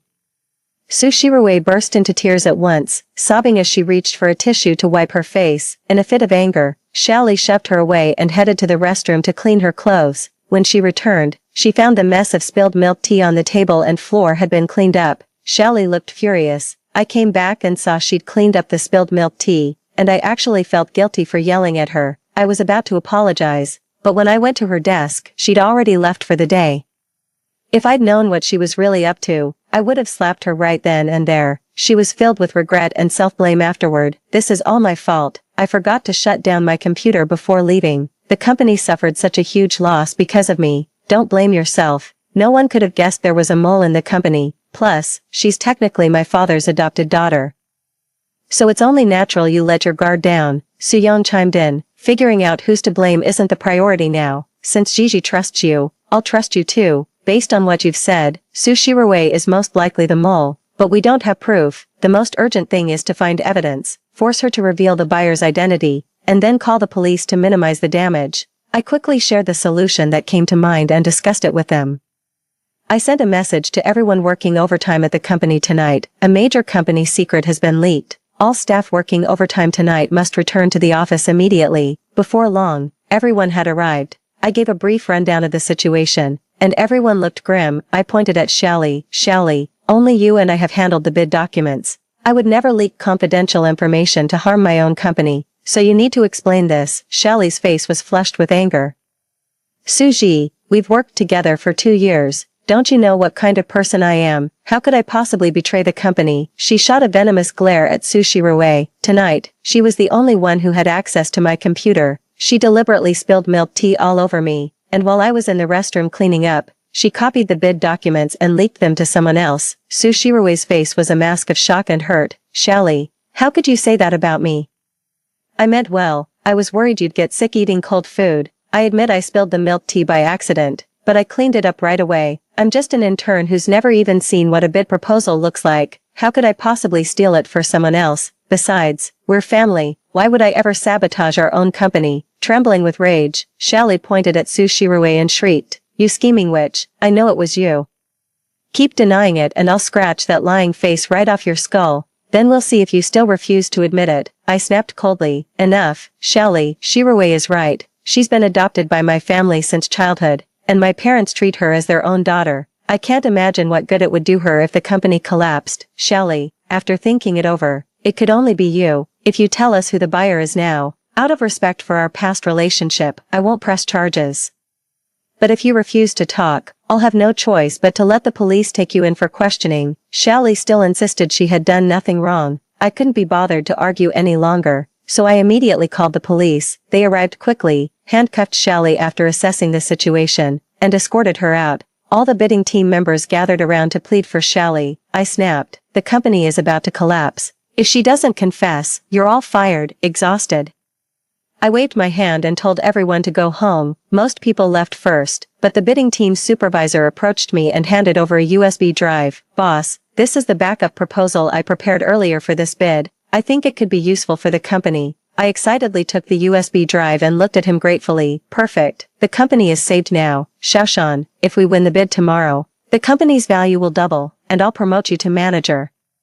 I hurried back to the office with the USB drive, opened the bid document, and started reviewing it. Soo Shirue knocked and entered the room. I looked up, surprised to see it was her, and asked, "Why haven't you gone back yet?" Her eyes were slightly reddened as she said, "I never thought you'd trust me so much, sister. I was sure you disliked me." I replied coldly, "I'm only doing this for our parents' sake. Besides, this matter concerns the company's survival. I won't let personal grudges cloud my judgment." Moved by my words, she sat down beside me and said, "Sis, this company is Uncle's life's work. I'd like to stay and see how I can help." I replied flatly, "You can't even read a tender document. There's nothing you can do here. You should just go home." Seeing her stubbornly refusing to leave, I didn't press the matter further. After printing out the tender documents and sealing them in an envelope, I realized the security strips were in the bidding department. I stood up holding the envelope, but immediately slumped back into the chair, curling up in pain as I clutched my stomach. I had mild gastritis from overworking, which Soo Shirue was well aware of. She hurriedly poured a glass of warm water and brought it to me. Sweating from the pain, I handed her the envelope I was clutching. "Please take this to Shaoshan first and have him seal it. It'll be ready for use tomorrow." She quickly took the envelope and headed toward the bidding department. Halfway there, she glanced back and saw me still curled up in my seat. She let out a soft sigh and gave a cold laugh. Soo Shirue walked briskly down the hallway, slipping into the water station just before reaching the bidding department. She opened the envelope, placed the bid documents on a stool, and took photos of them one by one to send out. I stood at the doorway, letting out a cold laugh. Sushiro, what are you doing? Sushiro shuddered in fright, her phone clattering to the floor. She turned around and found a crowd had gathered at the entrance, including Shally, who had just been taken away by the police. I rushed forward, snatched Sushiro's phone from the floor, and froze when I took a closer look. The recipient was none other than Liu Heji. I never imagined the leaked bid documents were connected to Liu Heji, let alone that she was still in contact with him. I shot Sushiro a probing look and said with a cold laugh, "Care to explain, dear sister?" Sushiro glared at me fiercely. "Was this all your scheme? You never trusted me." I truly admire her ability to turn the tables. Shally couldn't help but curse. "You're really shameless, Sushiro. Stop talking nonsense. Spit it out. Who's your buyer?" I went through their chat history, and there's nothing about any buyer between her and Liu Heji. Liu Heji is just a basketball player. Even if he wanted to harm me, he'd never think of using a bid proposal. Someone must have approached him with a tempting offer, which is why Sushiro took the risk to steal it. Sushiro tried to resist, saying, "What are you talking about? I don't know anything about a buyer." Seeing Shally so furious she was about to lunge and tear into her, I quickly grabbed hold of her. If we hit her now, with the police right there, we'd definitely be charged with disorderly conduct. As much as I wanted to tear her apart more than anyone, the thought of how my parents had always treated her like their own daughter weighed on my chest like a ton, making it hard to breathe. A pair of hands steadied my shoulders from behind as Soo-young came to my side. His eyes filled with concern as he looked at my bruised arm. I pinched myself just now to fake a stomachache. I shook my head at him to show it didn't hurt. Soo-young walked up to Sushiro. "Sushiro, do you think the company is doomed if you stay silent, or did your buyer promise to protect you no matter what?" Soo-young shook his head mockingly. "It's almost enviable how someone your age can still be so naive." Sushiro's face was pale, yet she stubbornly refused to speak. Soo-young opened his phone to reveal a newly published announcement. Kirin Group and Anji Co., Ltd. Sign long-term strategic cooperation agreement. With me here, Anji will never go under. But you, leaking company secrets, that's a crime punishable by 3 to 5 years in prison. If you were the buyer, would you go through all the trouble to save a traitor, or would you just pretend not to know them? Tears welled up in Sushiro's eyes, rolling down her cheeks one after another. Her mind finally caught up, and she realized with a jolt of fear that Soo-young was absolutely right. Sigh, a long, heavy sigh. I turned around in a hurry, only to find my father standing behind me out of nowhere. "Dad, what brings you here?" My father shot me a reproachful look. "You shouldn't have carried this company crisis all by yourself without telling me." Your old man still got it. I was just afraid you'd worry," I murmured in defense, my eyes growing misty. Dad patted my back, then walked over to Sushiro, who was sobbing uncontrollably. "Shiro, when your father passed away, you were just a little girl. I've always felt I treated you fairly, yet I never imagined you held such deep resentment toward our family, even to the point of trying to destroy the company. Today, for the last time out of respect for your father, if you reveal who's behind this, the company will not hold you accountable, but from now on, you must leave the company and our home." Sushiro knelt on the ground for a long moment before finally whispering, "I'll talk." There was a player on Liu Heji's former basketball team whose cousin happened to be a manager at a rival company. When he occasionally came to play basketball with Liu Heji and the others, he learned that Sushiro worked at the company and started scheming to get his hands on the bid documents. He promised Liu Heji 500,000 in cash upon success, plus a job offer at his company with double the current salary. Sushiro and Liu Heji are both foolish and malicious. They were easily swayed and jumped at the opportunity without understanding the consequences. I suspect there's another reason she didn't mention. This incident could also destroy the company and deal me a heavy blow, something they'd be all too happy to see. I reported it directly to the police, who, based on Sushiro's statement, brought the competing company's manager in for questioning and punishment overnight. Sushiro packed her bags overnight and got the hell out of my house. I finally got rid of that jinx and almost set off firecrackers to celebrate. After going through a crisis, the company expected a prolonged slump, but thanks to Kirin Group's announcement, its stock price skyrocketed instead. Soo-young and I introduced our parents to each other, and after the usual pleasantries and mutual flattery, our wedding date was finally set. I thought life was just quietly heading towards happiness. Then one day, I brought Soo-young home and found a middle-aged woman sitting on my sofa. As soon as I opened the door, a face somewhat resembling Sushiro's was smiling at us obsequiously. I frowned, wondering why Sushiro's biological mother was in my house. I walked into the kitchen and asked Mom what was going on. She sighed and told me, "Your aunt had a hard time back then. She only ran away because she was terrified of the beatings. Now she's all alone with no one to care for her, even Shirue ignores her. Your father feels guilty, thinking she never had a single good day after marrying your uncle. As the eldest brother, he wants to make it up to her, since we have a spare room anyway, and you won't be able to come home every day after marrying Xiaoyang. It would be nice to have her stay and keep me company. Dad is a sentimental man. Back when he refused to help uncle pay off his debts, he thought it would teach him a lesson and stop him from gambling. Little did he expect that uncle would be forced by creditors to jump from a high building, something that has weighed on Dad's conscience ever since. That's also the reason why he adopted Su Shirue in the first place. In the end, Su Shirue showed no gratitude and even held deep resentment toward our family. Out of disappointment, my father had no choice but to ask her to leave, but I know my parents still care about her deeply. After all, they raised her for over a decade. And bonds like that don't just disappear. Now that aunt has come to us in desperation, my father's nature won't allow him to turn a blind eye. I can't bring myself to refuse, but I still feel uneasy about the whole situation. After raising Su Shirue for over a decade, she still bites the hand that feeds her. Do you really think second aunt would be content living a life depending on others? After dinner, I discussed with Su Yan that I would come back to stay for a while to observe the situation.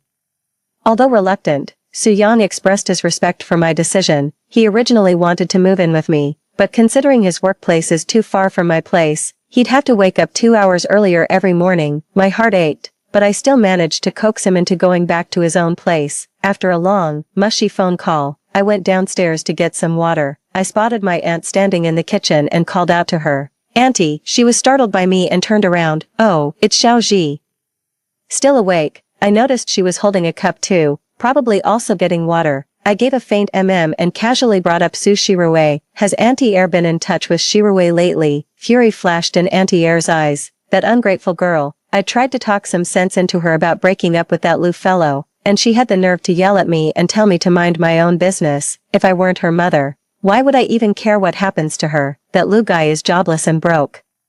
Lazing around at home all day living off Shirue's hard work. He's got a terrible temper too. He beats her black and blue at the slightest provocation. I don't know what she sees in him besides his pretty face. That foolish girl is completely under his spell. When she saw I wasn't responding, she gave an awkward smile and spoke up. "Xiaoji, I've heard about the foolish things Shirue has done. Please don't blame me for her actions. I never taught her to do such heartless things."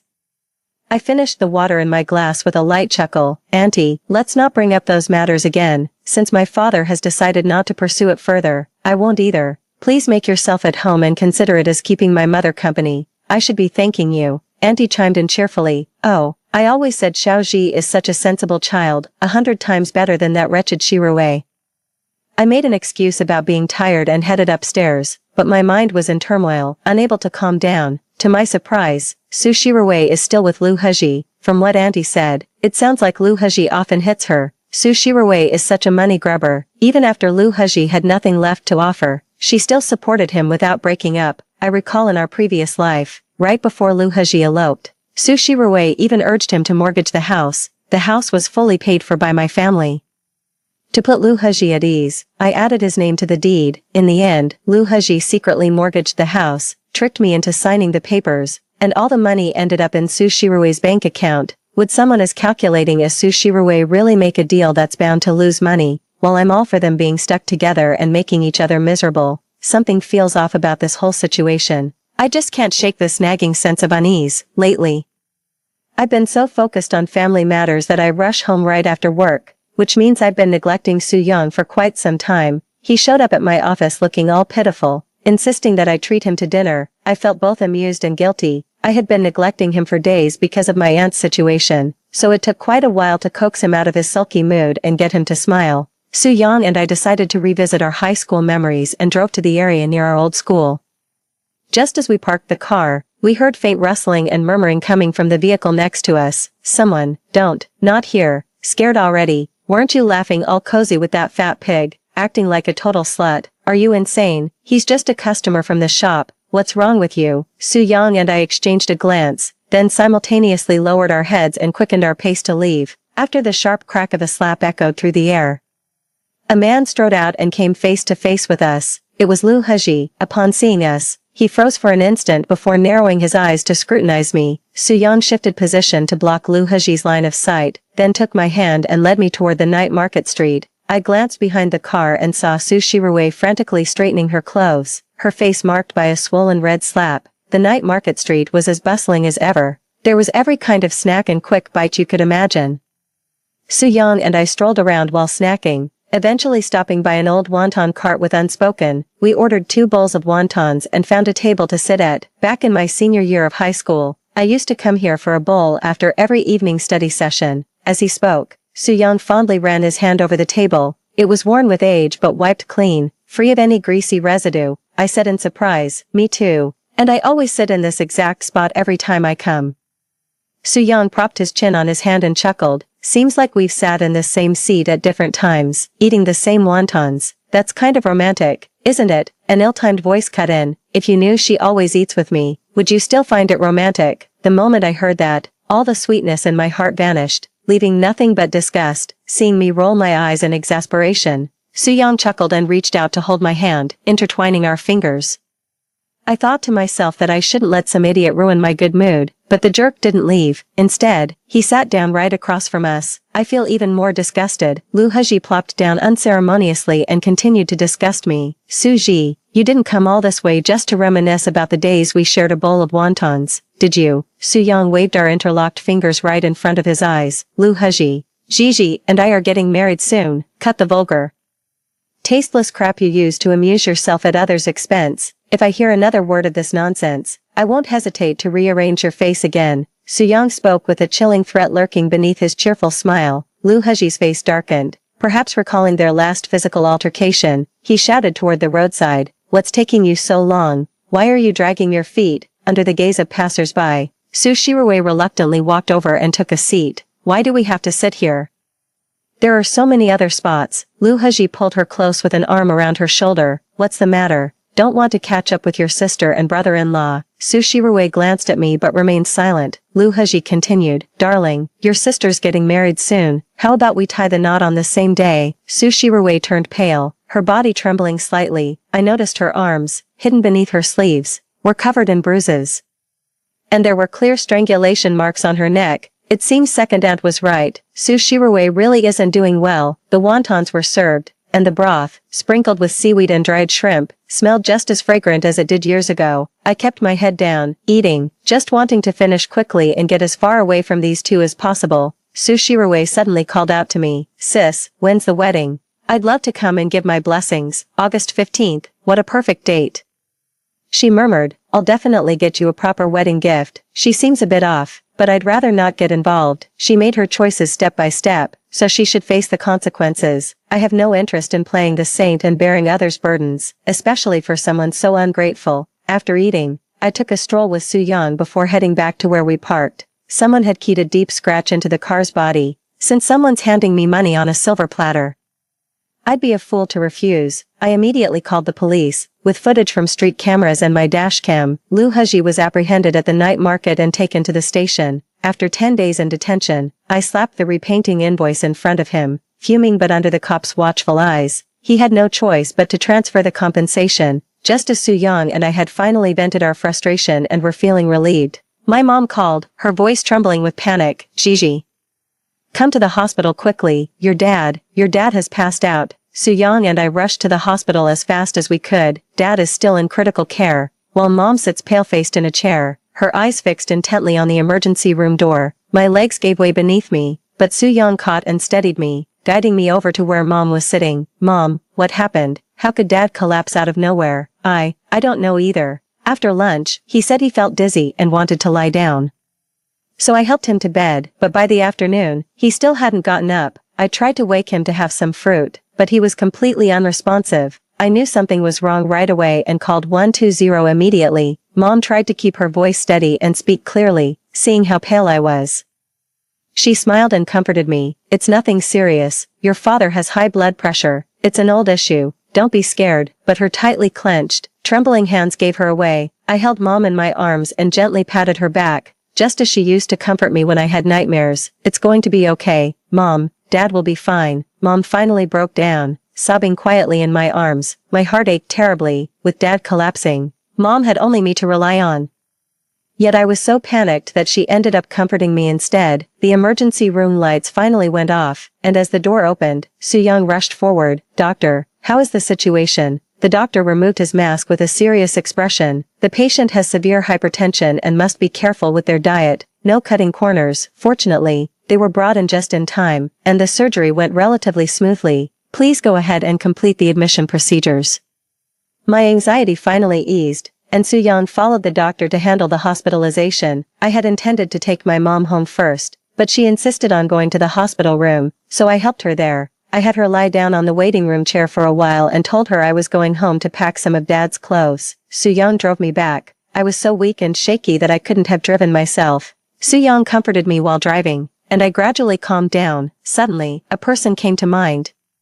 Why didn't Auntie come to the hospital with Mom when something this serious happened? I brought up my doubts to Soo-young, and he furrowed his brow too. "Let's go back and check first before deciding anything." When I got home, I noticed signs of the place being ransacked. With Dad in trouble, Mom didn't even change her shoes. She had no time to search for anything. Soo-young and I went up to the second floor and heard noises coming from my room. Peeking through the door crack, I saw my aunt squatting with her heavy frame, rummaging through the lower drawer of my desk for jewelry. A suspicion began to dawn on me. Soo-young and I exchanged a glance. He'd figured it out too. A surge of anger welled up inside me, and I shut the door open violently. "What are you doing, Panfong?" Panfong was startled by me, turning around with an awkward smile. "Gigi, you're back so early, don't get the wrong idea. I just wanted to help you wash these things." I rushed over, grabbed the handbag beside her, and dumped its contents out. A pile of jewelry, watches, luxury items, and several stacks of cash spilled out. "Auntie, what are you afraid I'll misunderstand? You certainly have an eye for quality, picking only the expensive things to wash." Panfong looked embarrassed, stammering, and at a loss for words. I shouted angrily, "Speak, what exactly are you trying to do?" Seeing that explanations wouldn't work, Panfong resorted to acting shamelessly.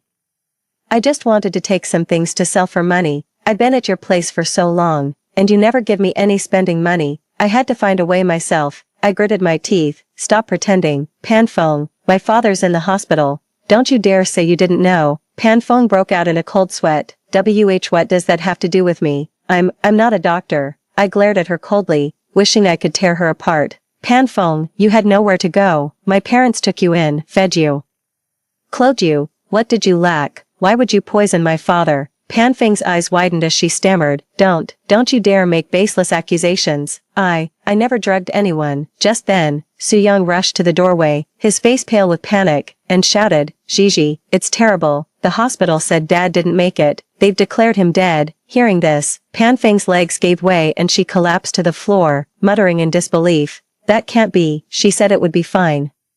It was just ordinary vitamins." I lunged forward, grabbing her by the collar, my eyes blazing with fury. "It's you. You killed my father. You murderer." "Soo-young, call the police. I want her to pay with her life." Panfong turned deathly pale and screamed in terror. I didn't know. Shirue told me they were just vitamin pills, said we should swap out Uncle's blood pressure medication to teach him a lesson. It wasn't supposed to kill anyone. I never meant to kill him." Xiaoji, "You have to believe me. Please don't call the police on me." I slowly released my grip on her collar, stood up, and looked down at Panfeng's crumpled form as I spoke coldly. "Explain yourself clearly." Panfeng realized I had tricked her, but Soo-young had already recorded what she just said. "If she doesn't come clean, I'll take the recording to the police, and she'll still end up in jail." Panfeng had no choice but to confess everything truthfully. "It was Shirue who came to me first.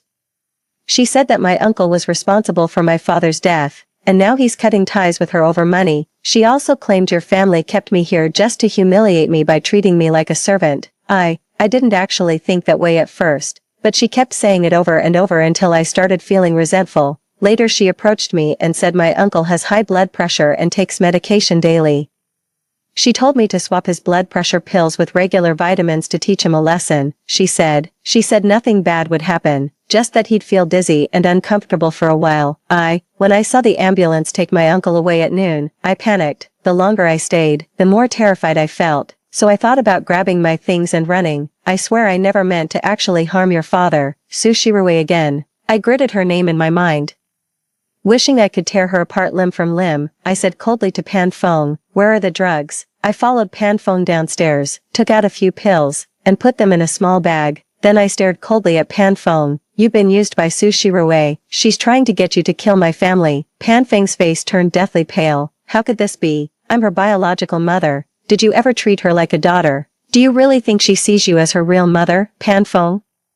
It's a fact that you drugged my father. I have recordings and evidence, and I can call the police to have you arrested and jailed for years at any moment. If you don't want to go to prison, cooperate with me. Of course, if you think I'm bluffing, you can call Su Shirui and test what I'm saying. Pan Feng's hands trembled as she called Su Shirui. The moment the call connected, she let out a wailing cry. My daughter, you said it was just ordinary vitamins, that it wouldn't kill anyone.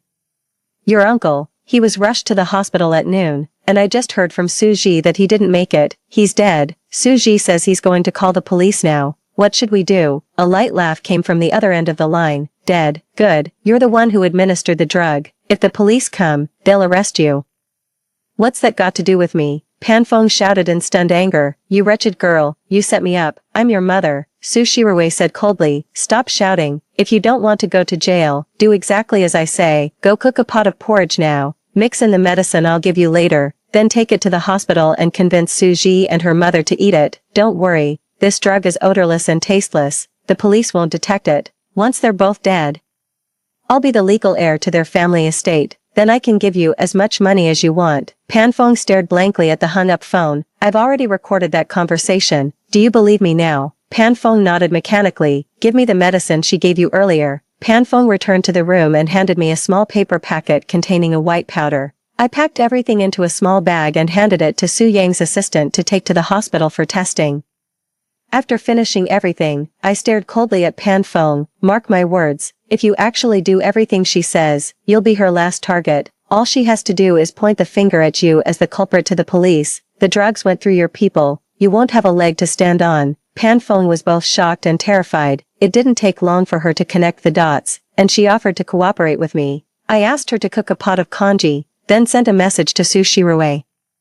I've already taken it to the hospital and watched Auntie eat the congee, but Suji said she needed to come home to get something. She ended up eating the congee at home. Su Shirui replied as expected, I'm on my way. I deliberately had Pan Feng say that I ate the congee at home, knowing Su Shirui's impatient nature. She couldn't wait to come and see the results of her scheme. Given how much she despises me, she won't be able to resist flaunting her masterpiece in front of me. In that case, I'll set the stage for another act and wait for her to walk right into the trap. When Su Shirui rang the doorbell, Pan Feng looked flustered and hurried to open the door for her. The moment she stepped inside, she couldn't conceal the delight on her face. Where is Shuji? Pan Feng pointed toward the dining room, and Su Shirui immediately hurried over. She saw me lying under the table, groaning in pain with my hands clutching my stomach. A bowl of spilled congee on the table. Su Shirui cast aside all her doubts and walked triumphantly up to me. Suji, how does it feel to finally get what you deserve? Weren't you always so full of yourself? I glared at her in agony. So you're the one behind all of this? She burst into a terrifying, sinister laugh. That's right. I've wanted to kill you all along. How dare you live so comfortably while I suffer under that beast Lu Heji's torment? My voice was faint. You're the one who chose to get involved with Lu Heji.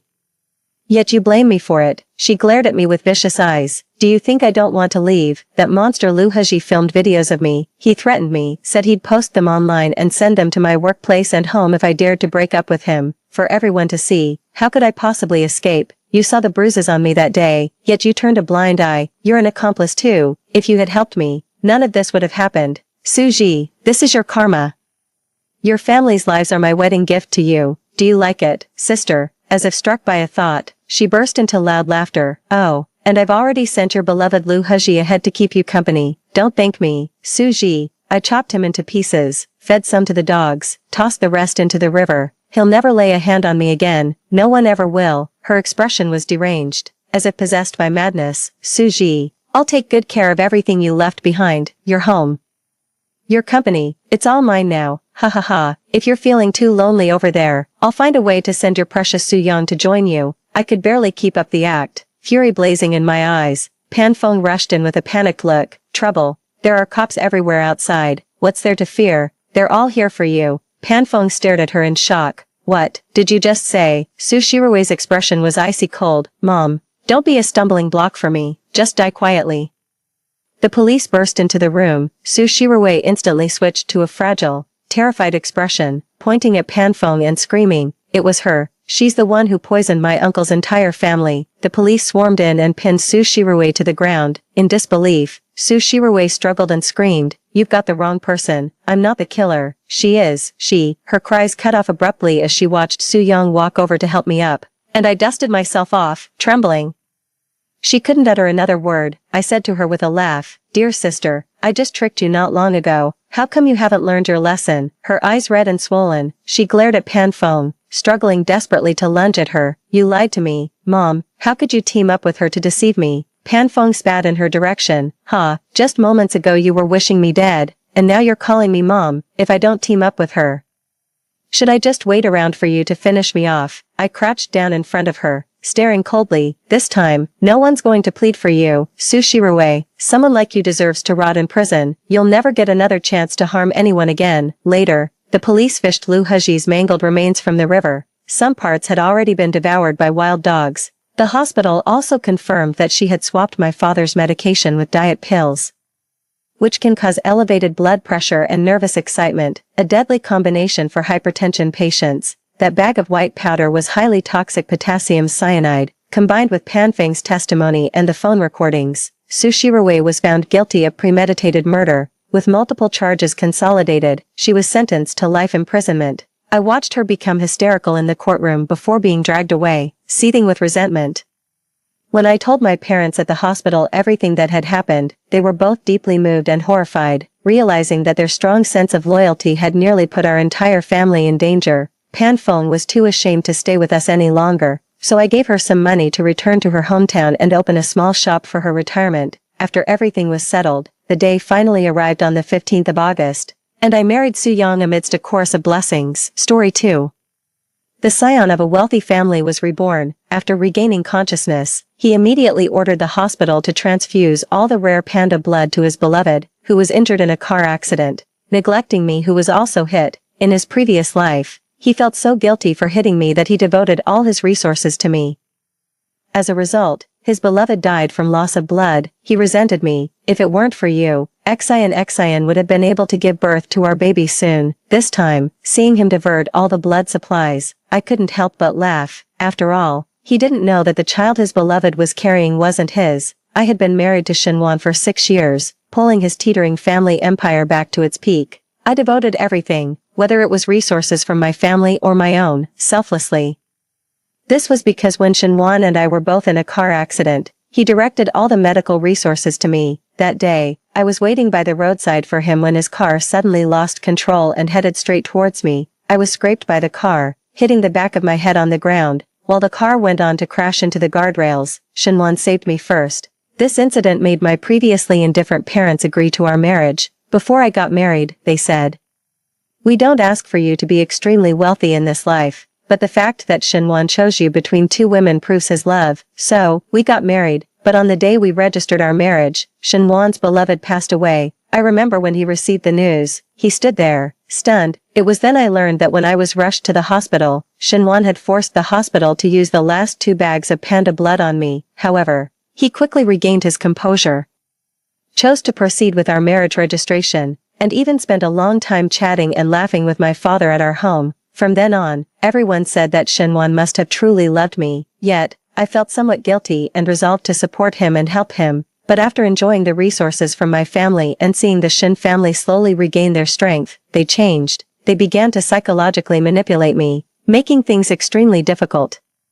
Even my parents gradually lost the respect of the Shin family. By the time I realized what was happening, our family had been slowly drained. Later, I was diagnosed with severe depression. On the day I attempted to jump off the building, Shenwan sat on the couch, watching me with a smirk. He said, "Lin Yen, in this life, you've wronged me and Zhou Xian. Even in death, you should go and beg Zhou Xian for forgiveness. Your life was stolen from Zhou Xian. If it weren't for you, Xian would have been able to give birth to our baby soon." Baby. So, he had already been unfaithful. All those talks about meeting for business were lies. Provoked by his words, I jumped. When I opened my eyes again, I was back to the day of the car accident. I still stood by the roadside, and by the time I realized what was happening, Shenwan's car was already speeding towards me. I couldn't dodge in time and was hit by the car, which fiercely crashed into the guardrails, but this time, Shinwan, dragging his injured legs, pulled Zhou Xian from the passenger seat. He hailed a car from the roadside and rushed to the hospital. He never once looked back at me. It wasn't just me who was reborn, Shinwan was too. Clearly, in this life, he decided to follow his heart and save his true love, and me.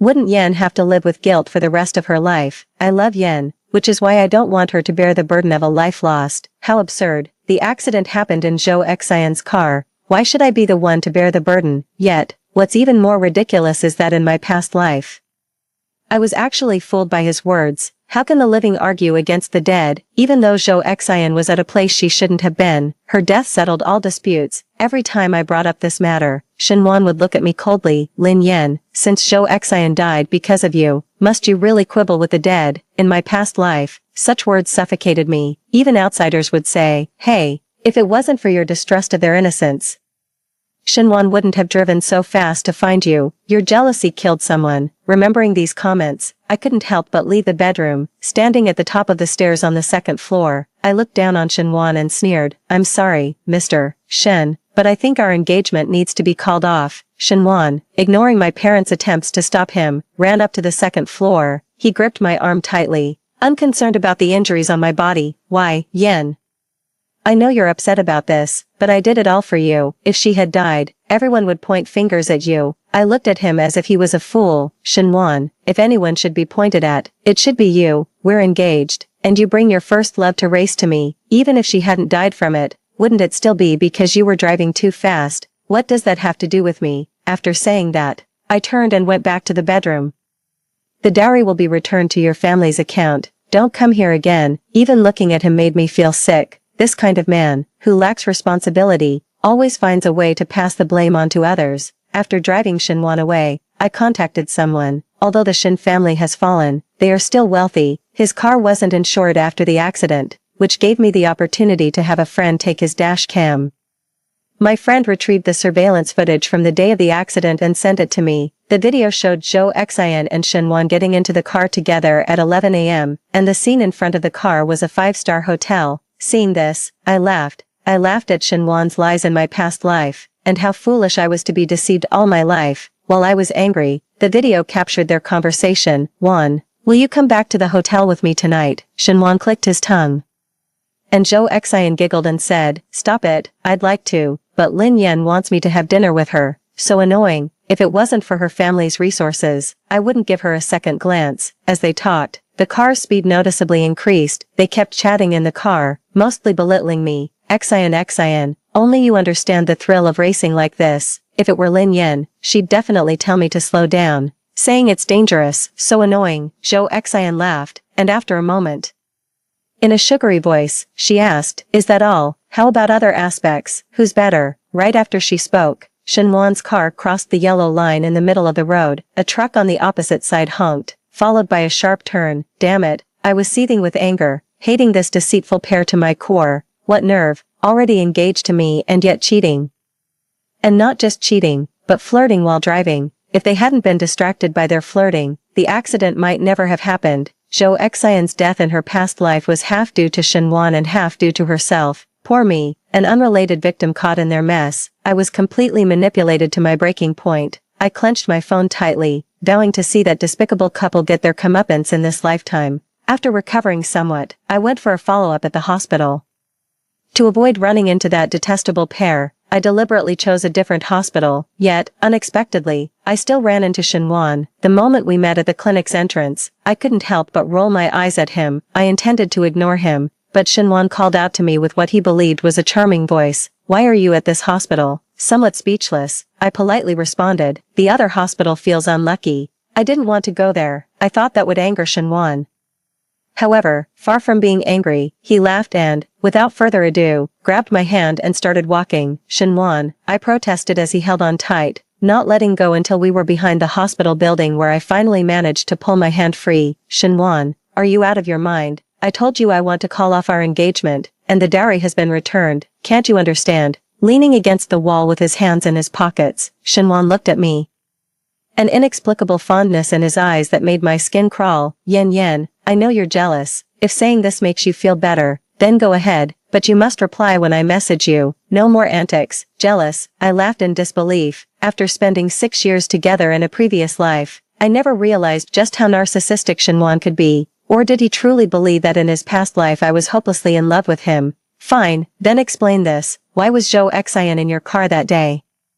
It was on the way, and I didn't expect anything to happen. On the way, from where? A hotel, I asked mockingly, hit by the accuracy of my guess. Shinwan's face gradually darkened. He looked at me coldly and said, Lin Yin, I'm giving you a way out. If you don't take it now, you won't have another chance. I looked him over from head to toe. Who needs your way out? You'll regret this. Unbelievable. Running into this jerk even here. Who's to say who will regret it in the end?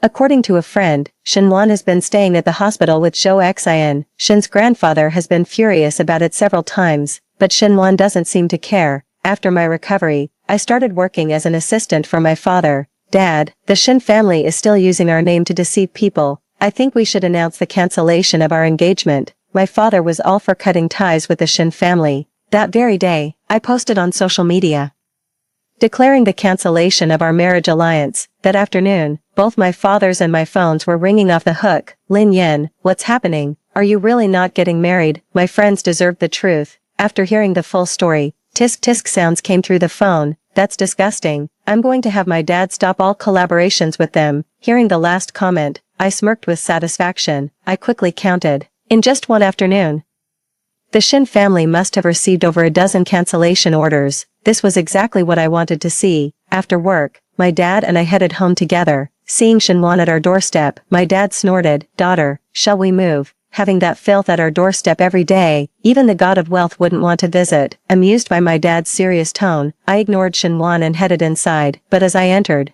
the proud Shinwan still came over. Shinwan often spent several nights away from home. Left with no other choice, I could only visit him at his office. However, I still remember the disdainful look he gave me when he saw me downstairs at his office building. He walked straight past me without stopping. Shinwan. I tried to follow him but his assistant stopped me. Sorry, it's working hours now. If you want to see President Shin, please make an appointment by phone. How ridiculous. I need an appointment to see my own man. Now isn't it just karma coming back around? Shinwan tugged at the corner of my dress, looking more pitiful than in his previous life. Is there something wrong? Shinwan forced a smile and stiffly nodded. I let my dad go in first while I stayed back to see what trick Shinwan was going to play next. He took a large bunch of roses out of the trunk. Yen, I really know I was wrong. Can we make up? Can you give me another chance? I smiled as I sized him up, finding Shinwan quite amusing for the first time, a grown man. Clearly in love yet too scared to fight for it, all grown up. Can he do nothing but mooch off others? I tilted my head. What about your Xian? I really have nothing improper with her. I swear, I can swear on the Shin family. He dares to swear. I dare to ensure the Shin family goes bankrupt. Just as Shinwan was about to swear, my mom opened the door calling me to eat. Sorry, I'm off to eat. Shinwan took a step forward. What about us? I waved my hand with a smile before closing the door. It depends on my mood. Our family of 3 leisurely enjoyed hot pot around the stove. After eating, my dad secretly gestured to me from the window side. He hasn't left yet. Lin Yin, you can't go soft on him. How could I? I snorted lightly. Probably his family is pressuring him. Has the Shin family contacted you? Contact, my dad proudly said. I blocked them the day the incident happened. An hour later, I opened the front door. Shinwan, shivering from the cold at the doorstep, lit up when he saw me. Yen, you finally forgave. I feigned surprise. Why are you still here? Then I grabbed a trash bag from behind the door. Sorry, I'm just taking out the trash, pretending all night. Shinwan couldn't hold back any longer. His frozen smile slowly disappeared, and his gaze darkened. Right, this is just like the Shinwan from my past life. Lin Yin, are you playing me? After throwing away the trash, I clapped my hands. Yes, what about it? Compared to Shinwan's past actions, this was nothing. Shinwan stared at me for a moment, then spoke deliberately. Lin Yin, you'll regret this. After that, he got into his car. The blinding headlights shone on me as Shinwan stared intensely from inside the car. I didn't flinch as I met his gaze. If he dared to drive over me, then he'd show some real guts, but he didn't dare. Just like how he had someone he loved but still sought an arranged marriage with me against his conscience, Shinwan was destined to achieve nothing. Shinwan was probably stimulated by my actions. According to my dad, the Shin family has been very active in their circles lately, perhaps planning a big move. What can he possibly come up with? My dad laughed heartily, looking at me with a hint of pride. Yen, why do I feel like you've become a different person after the incident? I was silent for a moment, then played a part of the dash cam recording for my dad, just the nicest parts one had picked, and it nearly made my dad flip the table. That freeloader, as long as I'm here, the Shin family won't be able to turn things around. My dad and the Shin family were now completely at odds. The Shin family was in a state of collapse. And everyone kicked them while they were down. All the hard work Shinwan put in over 3 days, my dad could easily destroy with just one phone call. With my dad handling the business, I had some free time to focus on Zhou Xian. I still remember her making inappropriate jokes about me in the car. Zhou Xian has always been the apple of Shinwan's eye, but I wonder if she feels the same about him. I had someone dig into Zhou Xian's past. When I got the information, I was stunned for a moment. So much, it was about a centimeter thick. My friend looked a bit helpless and said, "Sister, you really know how to pick them. This person is notoriously problematic in our circle. You could talk about her for days on end without covering everything." Problematic. I remember what Shinwan said about the child before I jumped off the building in my previous life. My eyelid twitched, sensing an ominous feeling. After reviewing the information, it took me a while to digest it before I spoke up. So, Zhou Xian was already pregnant before she met Shinwan, right? My friend nodded across the table, a trace of sympathy appearing on their face, but remembering what I went through in my past life, I didn't know whether to feel sympathy for him or for myself. For a betrayal, Shinwan tormented me for 6 years, my temples throbbed with anger, and I felt a surge of frustration with nowhere to vent. In this life, I will have my revenge. I found Zhou Xian's last benefactor. I later found out that due to Zhou Xian's interference, this benefactor had been stripped of most of his wealth by his official wife. He was practically left with nothing. Sitting across from him, I silently marveled at Zhou Xian's audacity. Balding, with an oily face and a big belly, he was revolting to look at. "What can I do for you, miss?" he asked, his sleazy gaze making me uncomfortable. "You know Zhou Xian, right?" I cut him off, slapping a prepared pregnancy test report on the table. "Let me tell you the truth. She's carrying your child but doesn't want to trouble you. She's planning to have the baby on her own. If you care at all, you should go find her. And remember, don't tell her I told you this." Zhou Xian wanted it kept secret. After that, I got up and left. The old man called after me several times, but I didn't dare stop. Too sleazy. But as far as I knew, his wife had taken their only daughter with her when they divorced. He currently had no children. And now knowing about this child, I believed he wouldn't ignore it. After leaving the restaurant, I hid in my car and secretly watched him. He scratched his head holding the pregnancy report, calculated the dates, and then chuckled slyly. Watching him repeatedly make phone calls, I knew my plan had worked. I couldn't help but laugh. I was already eager to see Shinwan's face when he learned the truth. Shinwan and our family were at odds. My dad said that recently he had been looking everywhere for partnerships but faced rejection at every turn. I bit my lip in thought, then whispered a suggestion to my dad. "Dad, will this work? It won't end up benefiting the Shin family, will it?" My dad laughed heartily and looked at my mom. "Wife, we have a worthy successor in our family. Our daughter is much tougher than me, absolutely ruthless towards our rivals." I grinned, seeing that my parents were truly happy. My parents were loving. And I was their only child. Many people gossiped behind my dad's back. "What are you striving for? In the end, it will all go to someone else's family." Even my own grandmother often said we would end up being devoured by others. It seems my dad is now reassured about handing over the company to me. Under my guidance, Shinwan's business gradually began to improve. I made it a point to let everyone know I was going to an art exhibit over the weekend, and it didn't disappoint when I arrived. Zhou Xian was there too. Seeing me, she smirked with satisfaction. "Ah, Miss Lin is also here to see the exhibit. What a coincidence." I snorted dismissively. "Not a coincidence at all. It's more like enemies on a narrow road." Zhou Xian probably didn't expect me to be so blunt, and she paused momentarily at my words, but clearly, she wasn't ready to let it go and deliberately glanced behind me. "Though, you came alone. Miss Lin, did you know, Alwan is planning to marry me soon?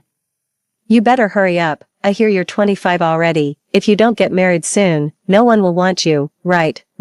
As if I could compare to you, someone who's wanted." Just then, her sugar daddy was eagerly watching Zhou Xian from behind. I smiled and nodded towards him. "It seems like that gentleman over there is looking for you." Shinwan instinctively followed my gaze, and his smile instantly stiffened. I tactfully walked away and found a good spot to watch the drama unfold.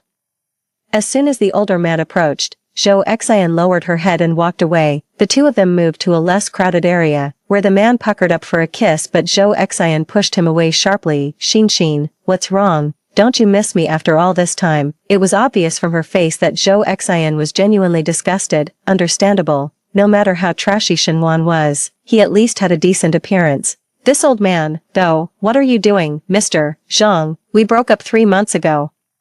Please respect yourself. Zhou Xian frowned in his direction, her eyes darting around, afraid of being seen, but it was too late. I had recorded everything. Ah, baby Xian, stop pretending. I know you're pregnant. Zhou Xian's eyes widened as if to say, how did you know? I've already divorced that old lady at home. Come with me, have a baby with me later. Whether it's a boy or a girl, I'll transfer all my properties to our child. How about that? Zhou Xian blinked in surprise. Really? The old man pressed on while the iron was hot. I know you're with Shenwan now, but you don't know the real situation of the Shen family, do you? They're barely holding on. You're so beautiful. Why suffer with him? If you don't believe me, I can write a guarantee and get it notarized. Once the baby is born, everything will belong to him. Zhou Xian didn't respond, clearly tempted. She knew about Shenwan's situation, but she knew nothing about this old man's real circumstances. His ex-wife had caught him cheating and took half of his company during the divorce. Now, all he had left was just a shell. The old man smiled and pulled out a rune card from his pocket, sliding it into the cleavage of Zhou Xian's dress. Think it over, I'll wait for you tonight. This time, Zhou Xian didn't refuse. I watched as she tucked the rune card into her purse. That evening, I had my dad set up a meeting. Shenwan had always wanted to collaborate with my dad's old friend but had been repeatedly refused. I wanted to see if Zhou Xian would really meet that old man tonight. This was the perfect opportunity to find out. When Shenwan saw my dad and me, he was momentarily stunned, but considering my dad's friend was hard to meet. He gritted his teeth and went forward to shake hands. Mr. Chen, hello. It's common for men to discuss business over drinks. Uncle Chen was famously known for his love of drinking. My dad accompanied him at a leisurely pace. I had a soft drink in my glass, while Shenwan grimaced and chugged down one drink after another. Watching him drink until his face turned red, I was reminded of our past lives. Back when the Shen family was still prosperous, Shenwan was known as young Master Shen. And he was treated with great respect wherever he went. Drinking for him meant forcing others to drink. Even after his family's decline, he managed to cling to mine. With my father's support, he could secure contracts just by exchanging pleasantries. But drinking like this was a first. I watched indifferently, feeling nothing. If he hadn't tried to scheme against me, and had instead progressed step by step, the Shen family might have returned to its peak. But now, there was no hope left. The meal ended without a signed contract, and Shenwan had thrown up 3 times, reeking of alcohol. After everyone left, my dad and Uncle Chen spoke privately. I went to the restroom, and upon returning, I bumped into a drunken Shenwan at the door. I tried to walk around him, but he blocked me. Lin Yan, his speech was slurred, and he swayed as he stood. Am I impressive? To tell you the truth, the Shen family is on the rise again. I'm giving you a chance now. Apologize to me. Make it up to me, and I'll forgive you. I could still marry you. I laughed. Ha, you're laughing. Happy now. Lin Yan, I'll marry you. He staggered, lost his balance, and fell towards me. I dodged in shock, grateful for my quick reaction. In this lifetime, I want nothing to do with Shenwan. Having no support, he stumbled and crashed into a wall. I dusted off the spot where he had almost touched me. Shenwan, what makes you think I would marry you? You don't really think I like you, do you? When Shenwan turned around, his eyes were reddened. You like me. I know you do. Lin Yan, you like me. Have you forgotten? His voice trembled as he spoke. I looked at him with a cold smirk. I might have liked you once, but now, I wish you were dead. As I turned to leave, Shenwan grabbed my clothes. He stood there, a tall figure with teary eyes, looking rather like a puppy that had been abandoned. Where's Zhou Xian? Call her to pick you up. I tried calling Zhou Xian using Shenwan's phone but got no answer. I was relieved. She must be having a secret rendezvous with that older man. I tossed the phone back to him and walked away without hesitation. Now, he truly had no one. The next day, I unexpectedly received a thank you red envelope from the older man. Thank you, beautiful lady. I've regained what I lost. Come to our wedding when it happens. The red envelope contained 10,000 yuan. Those two really ended up together. But Zhou Xian really had her work cut out for her, managing her time like a pro. I inquired about Shenwan's business, which, although not as good as before, had improved considerably. At least, Shinwan had begun to regain his arrogance. Figuring it was about time, I registered a new account and added the older man's ex-wife. I exaggerated the details, mentioning other properties under the old man's name, supposedly all destined for his mistress's child. I just lightly stirred things up.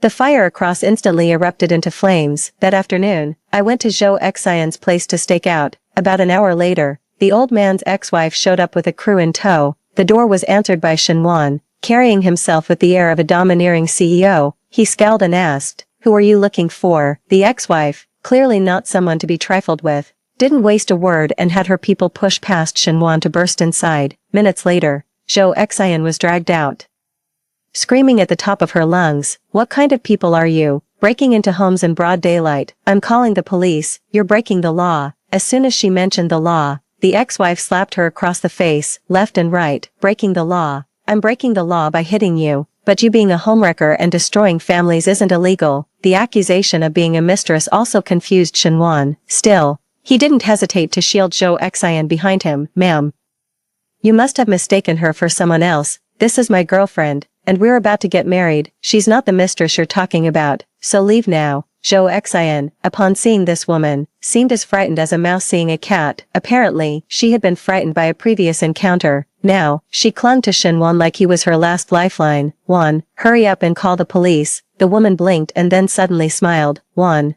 you wouldn't happen to be from the Shin family, would you?" Shinwan straightened his back a bit, thinking the Shin family name still carried some weight. However, he didn't expect the woman to dismissively wave her hand in command, beat him to a pulp. Shinwan, outmatched and outnumbered, couldn't fight them off, but he kept Zhou Xian close, taking most of the blows himself. The commotion was too loud, and the police arrived within 10 minutes. I don't know exactly what happened at the police station, but the old man's ex-wife kept referring to Zhou Xian as the mistress. "Officer, I know it's wrong to hit someone, but did you know she's destroying my family? She's pregnant now, and she wants the father of my child to give all his wealth to her illegitimate child. How can I not be angry?" Zhou Xian, clearly in the wrong, could only cry. Meanwhile, Shinwan, still grim-faced, was on the phone with a lawyer and told the woman to watch her language, but the woman scoffed.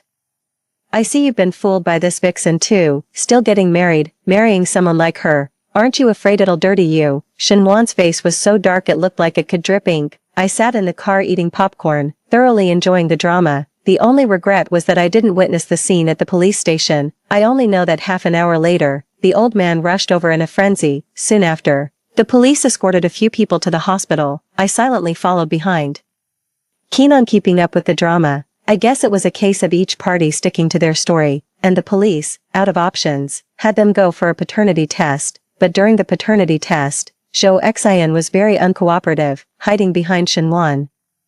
She pleaded, "Wan, don't you trust me? I don't want to do this. I don't even know them. This is all a misunderstanding. Let's just go home." "Okay, my head is so dizzy." Unseen by Shinwan, Zhou Xian kept making desperate eye signals to the old man, but the old man didn't catch on and became even more agitated. "Zhou Xian, what are you trying to do? You need to let my son acknowledge his ancestors." At this, Shinwan clenched his fists. "Brother, don't blame me for being unkind, but the child in her womb is mine, and I can't just hand over my child to you, can I? Besides, Zhou Xian, you and I were at a hotel just the other days, both of us unmarried. What are you afraid to admit now? Seeing you like this, who knew we had to do a paternity test to find out who the child really belonged to?" After a few words, Shinwan's chest heaved violently. He gritted his teeth and looked at Zhou Xian. Is what he said true or false? Zhou Xian's body trembled slightly. "Awan, I get a paternity test done for me," Shinwan roared. The commotion was huge, and the onlookers crowded around, making it impossible for the police to disperse the crowd. In the end, the paternity test was conducted, with the police present. The results came out quickly. When the nurse called Zhou Xian's name, her body stiffened. Shinwan and the older man exchanged glances and walked over together. I craned my neck to join the spectators, eager to know who the father of the child was.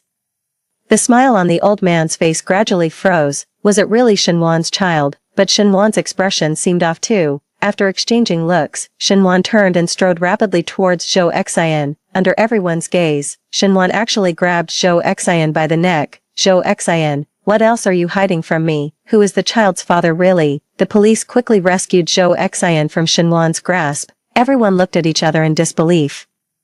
Could it be that the child's father was someone else entirely? This incident somehow got uploaded online by a concerned citizen. Suddenly, everyone was aware of the hospital's mix-up. Netizens made light of the situation. Seriously, is it such a big deal? Exactly, neither of you are the child's biological father. Why the rush when even the real father isn't panicking? Ha ha ha ha. It's like watching a comedy show during the Chinese New Year. Shenwan, can't you just focus on being a boss?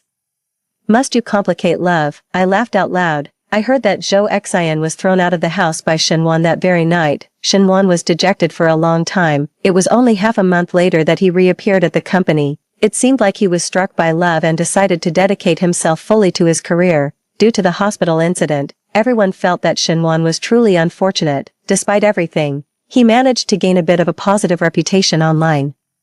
Perhaps now he wanted to seize the opportunity to excel in his career, but had he forgotten, fortune does not double, and trouble does not come singly. That day, I released the conversation recorded by my dashcam online. This conversation stirred another uproar on the internet. Shenwan, I take back my sympathy. You truly deserve it. To ditch a genuine rich beauty for a mistress, you've got some nerve. What goes around comes around. Isn't this just poetic justice? Following this, internal turmoil arose within the Shin Corporation. Companies that had been instructed by my father to collaborate with Shin Corporation began demanding to terminate their partnerships, and since Shin Corporation was the first to falter, they were required to pay 3 times the penalty according to the contract. Shenwan thought he had seized an opportunity, but now he was facing bankruptcy due to the penalties. From behind my phone, I orchestrated everything, feeling immensely satisfied.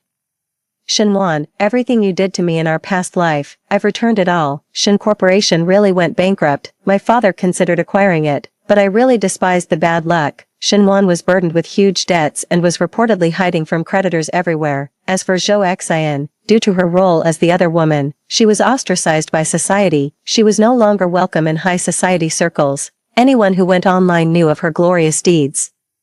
And she couldn't even get a job as a sanitation worker. When I saw Shenwan again, it was during a night out at a bar with my best friend. He had become a male model. When I saw him at the next table, I was utterly shocked. As we made eye contact, several older wealthy women were pouring red wine on his muscles. It was too bizarre. I couldn't stand it and decided to switch bars. As I was leaving, Shenwan followed me out. Lin Yan, can we talk? I'm sorry for what happened before. Which incident are you referring to? I looked at him. He had wronged me in too many ways, but I didn't need his apology. After all, I had already avenged all the wrongs by myself. About the car accident, I should have saved you first. I waved my hands as if facing a great disaster. No, please don't. As long as you're saved, my life is worse than death. Before leaving, I asked him, Shenwan, do you believe in reincarnation? Shenwan understood, his face turning deathly pale. Lin Yan. You too. I ignored him and just walked away. Let him figure out the rest on his own. After all, he shouldn't expect to live well in this life.